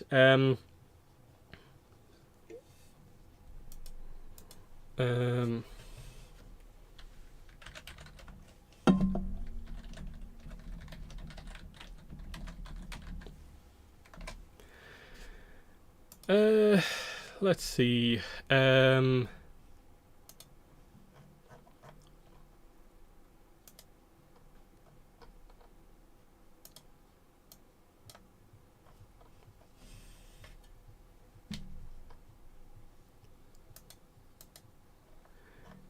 Can I quickly find anything about the art book mentioning stuff about the different tribes?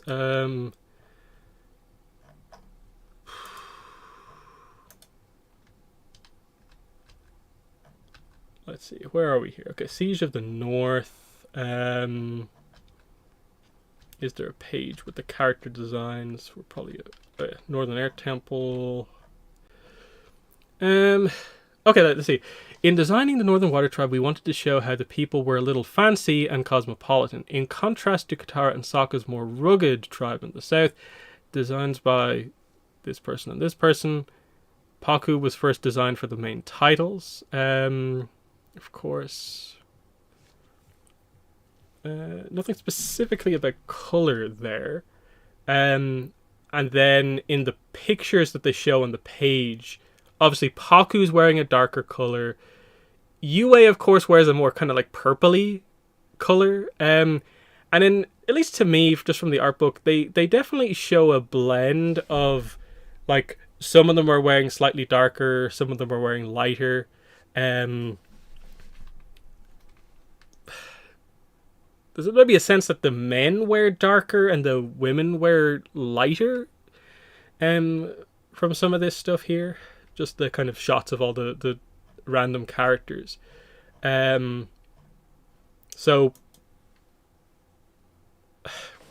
I don't know. Interesting.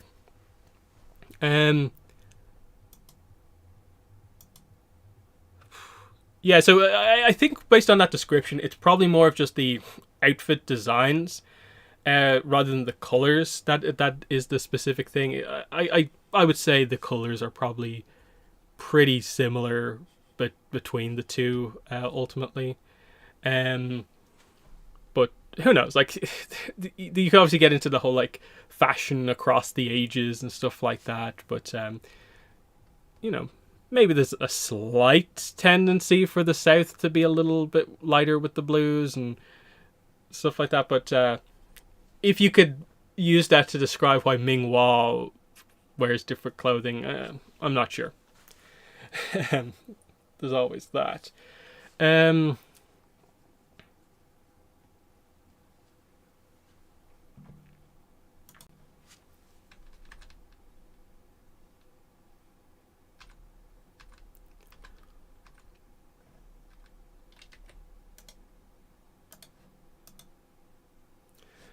And yeah, just for everyone wondering, like what I was specifically looking at here. Let me see, can I pull this across?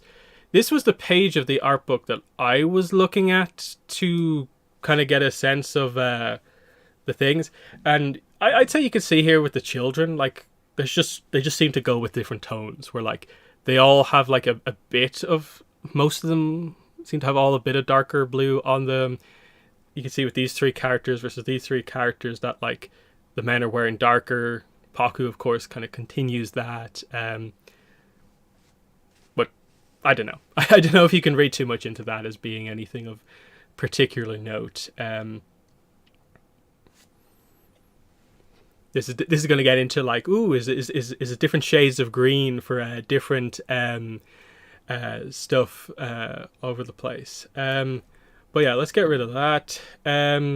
Okay, do they have a page earlier on in the book for the South?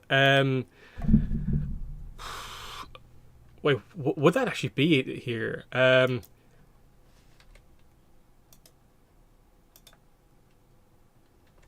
Let's see. I'll take a quick look through. I doubt there'll be much commentary about specifically Southern Water Tribe clothing, just with Katara. So it'd have to be more specifically here.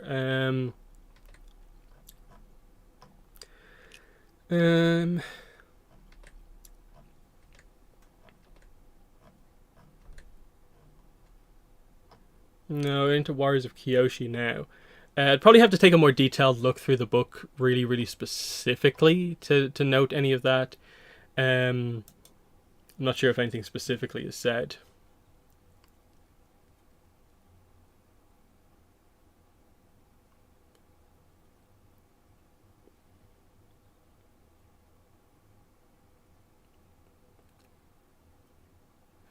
Let's see, what do I think about the live action Netflix adaptation? Why Bryke, I guess, left? Any speculation or predictions?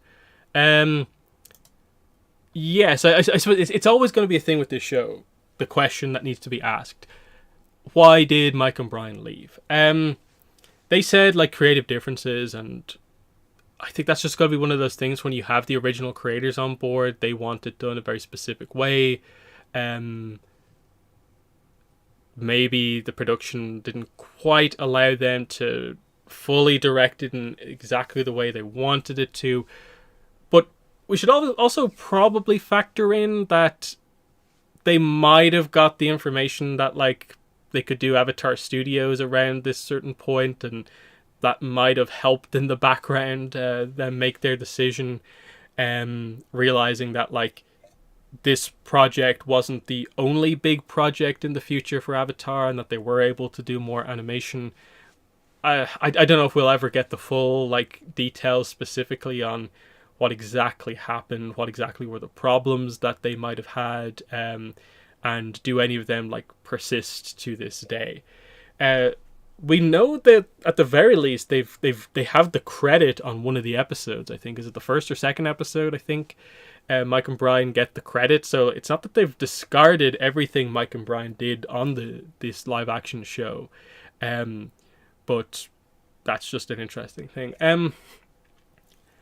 Beyond that, I don't have too much like speculation, because of course it's just an adaptation. Like there's no particular like details as such to speculate on, because like we know like what characters are cast, so we roughly know what like elements from episodes are going to be included here, and potentially some of the characters that might be left out.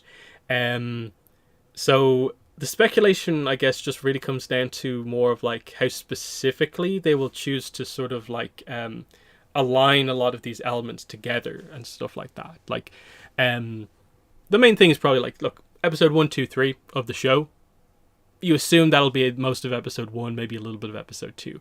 But after that, how do you do episode 4, 5, and 6 like in a row? How do you actually go about doing that stuff? Because you have this situation where like, well, if you follow the direct order, that means you have to have like an episode of the show that is Kyoshi and then just the second half of the episode just transitions into Omashu, and then maybe the very end of the episode transitions into like Haru, the prison, the prison boat, the stuff with all the all that sort of stuff that happened in imprisoned, and then immediately you're into kind of like the mid-season finale type stuff, and then like how do you do that? Like, are we going to see Heibai in this? Will they skip episode 7 and jump straight to episode 8? And then, you know, after that, like, how do you make that flow? Do you do waterbending scroll? Do you go straight to Jet? Are they going to do anything with the Great Divide? I've always said the Storm, because it's mainly backstory, can be included whenever. Like, you could extend out episode 3 by incorporating the full Aang and Zuko backstory at that point earlier on. That's certainly an option. Then you're getting into Blue Spirit, which we know they're going to do, but like they could position that in a variety of different spots if they wanted to, because even the last Airbender movie utilized the Blue Spirit as like a big set piece. But then that immediately is followed by the Fortune Teller, which is a more low-key episode, which might be one of the ones they skip a little bit of, maybe just have a reference in there to account for that episode. Bato is an interesting episode where some pretty big action happens right at the end, and like a bunch of stuff kind of comes together. But the core of the episode being like the Bato stuff is maybe not the most fascinating. And do they have an actor for Bato?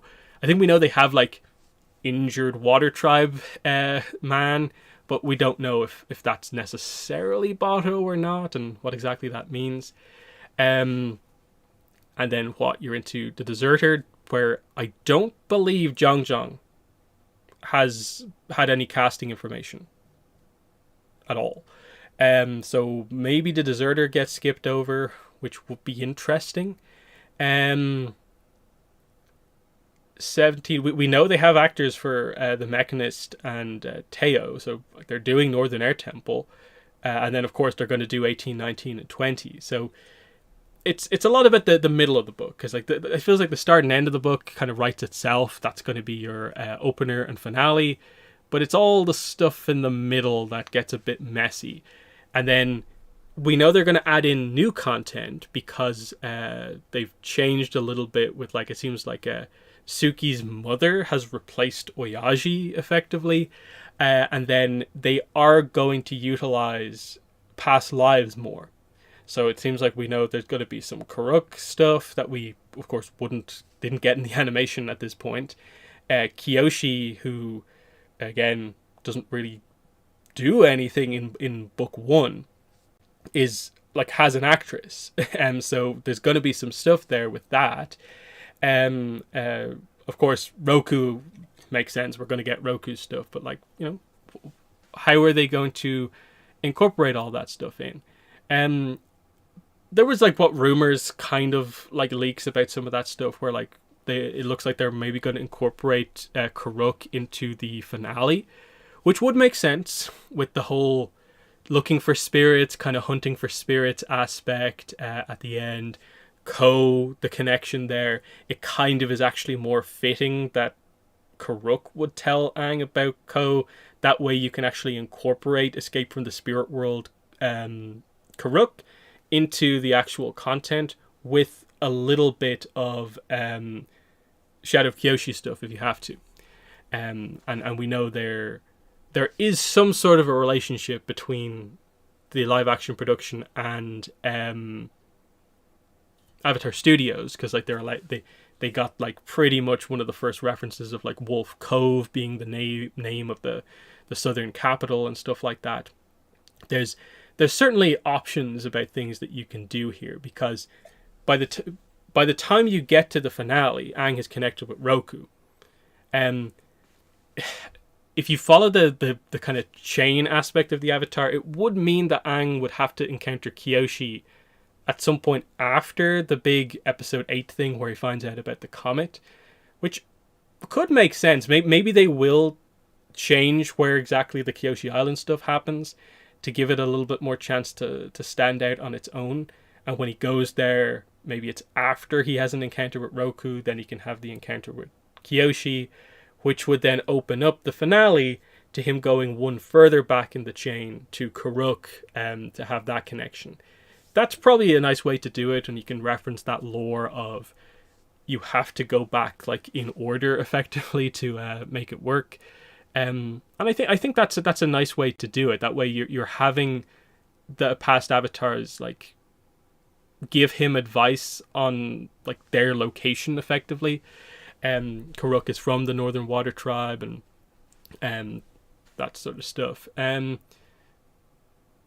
But yeah, it's interesting.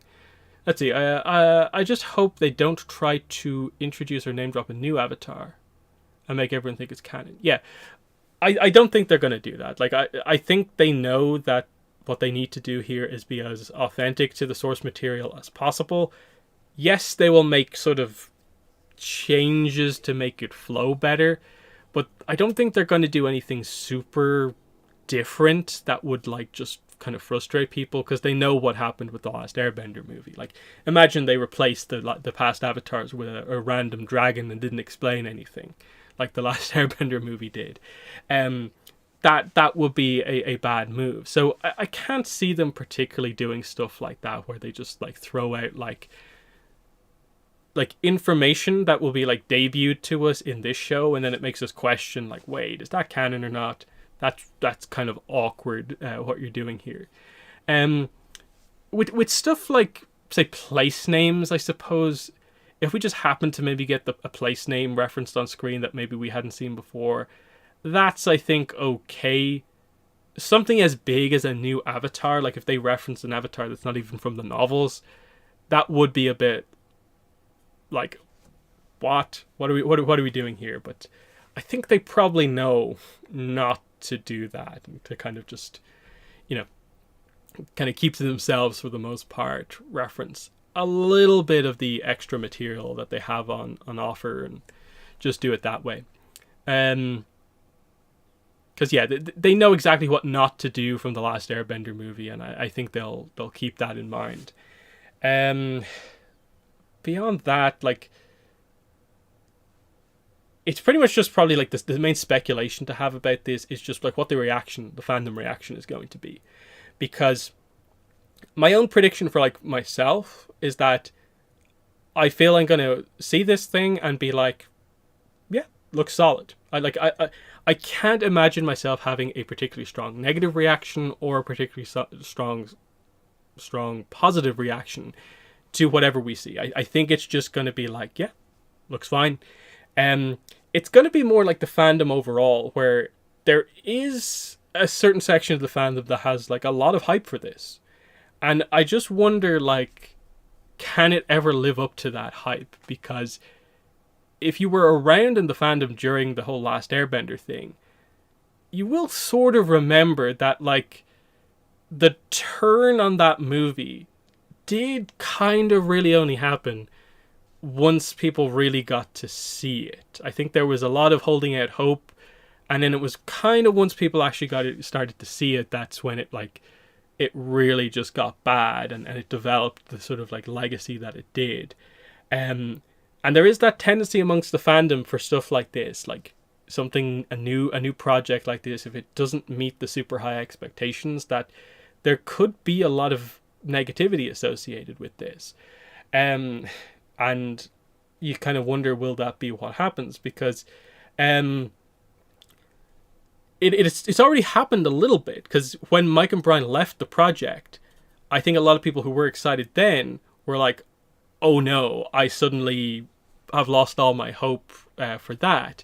Maybe it's risen up again, but it's going to take us actually seeing this, and I know I'm probably going to be very middle of the road on this, probably.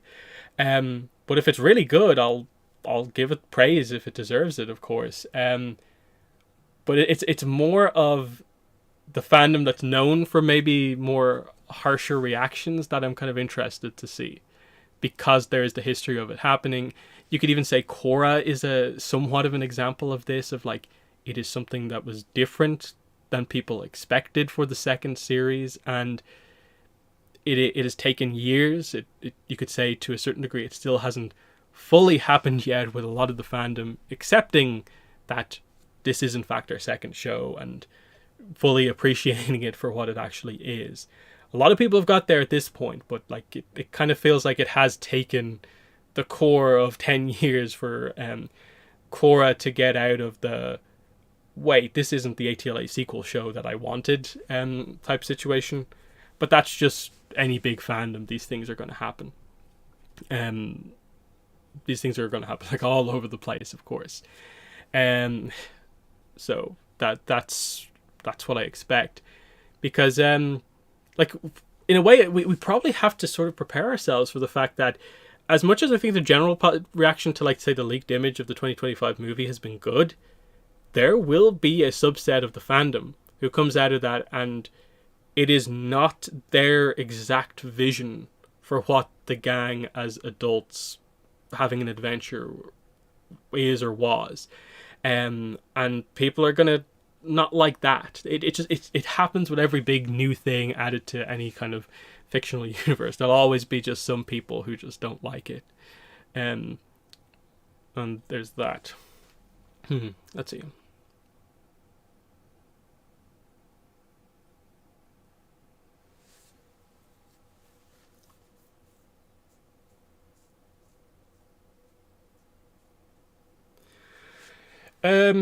When it comes to the live action show, I will be reviewing it. Like I think I've said that before. Like, you know, I was always going to review it. There's pretty much no situation I wasn't going to review it. And obviously, like I said, the next live stream probably will be the some sort of a reaction style thing to whatever showcase they actually do on the 17th for it.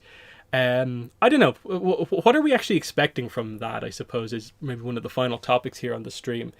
Like, will we actually see trailer footage? Kind of feels like that's what the event is like for, is to show off footage. And, like, I'd be surprised if there's too many of those announcements where it is just like, and we've got an image to show you. When I think there's going to just be like massive trailers for at least some of these things. I'd be really shocked if there's no footage for Avatar, especially because it's live action, and it's an adaptation. It's an adaptation, so there's no spoilers as such. So it kind of feels like, why the need to be overly secretive? Perhaps, I don't know. And especially because, like, we know they're going to have, like, what is it, the main 4 or 5 actors for the main cast, like, doing the Avatar part of the presentation live in Brazil. So it kind of would be weird if they got them all out there to hype something up, and it's like, here is the image of our title. And it's just like Avatar, literally the words Avatar, and it just looks slightly different. That'd be pretty crazy. So I think they know they have to show something of reasonable substance. At the very least, I think we need to see, like, what, Aang, Katara, Sokka, Zuko in costume, and just like a look at, like, this is what it looks like. Maybe some stuff in the background we can kind of like pick apart. That's, I think, at the very least what it has to be. Whether that be some sort of a group shot that happens to feature most of the main cast, or like individual character posters, that's kind of the interesting thing.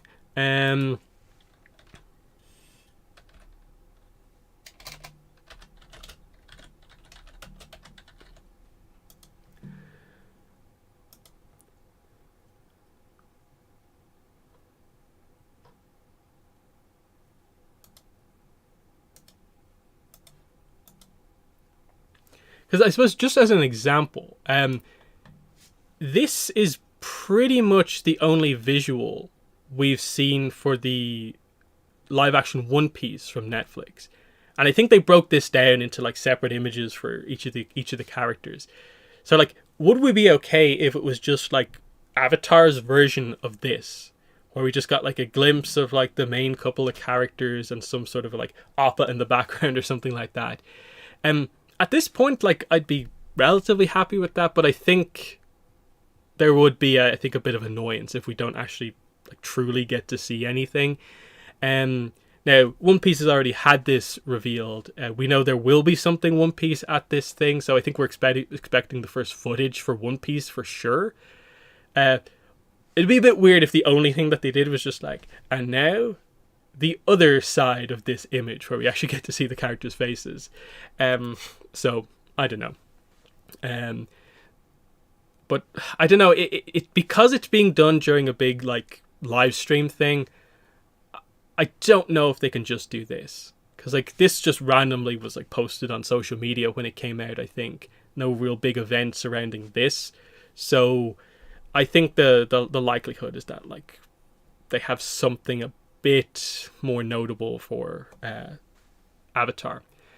But we'll have to wait and see. Like this is going to be the interesting thing now that we're getting into some of these bigger projects, is how they do the initial reveals. So we're getting the Netflix reveal in just like 2 weeks.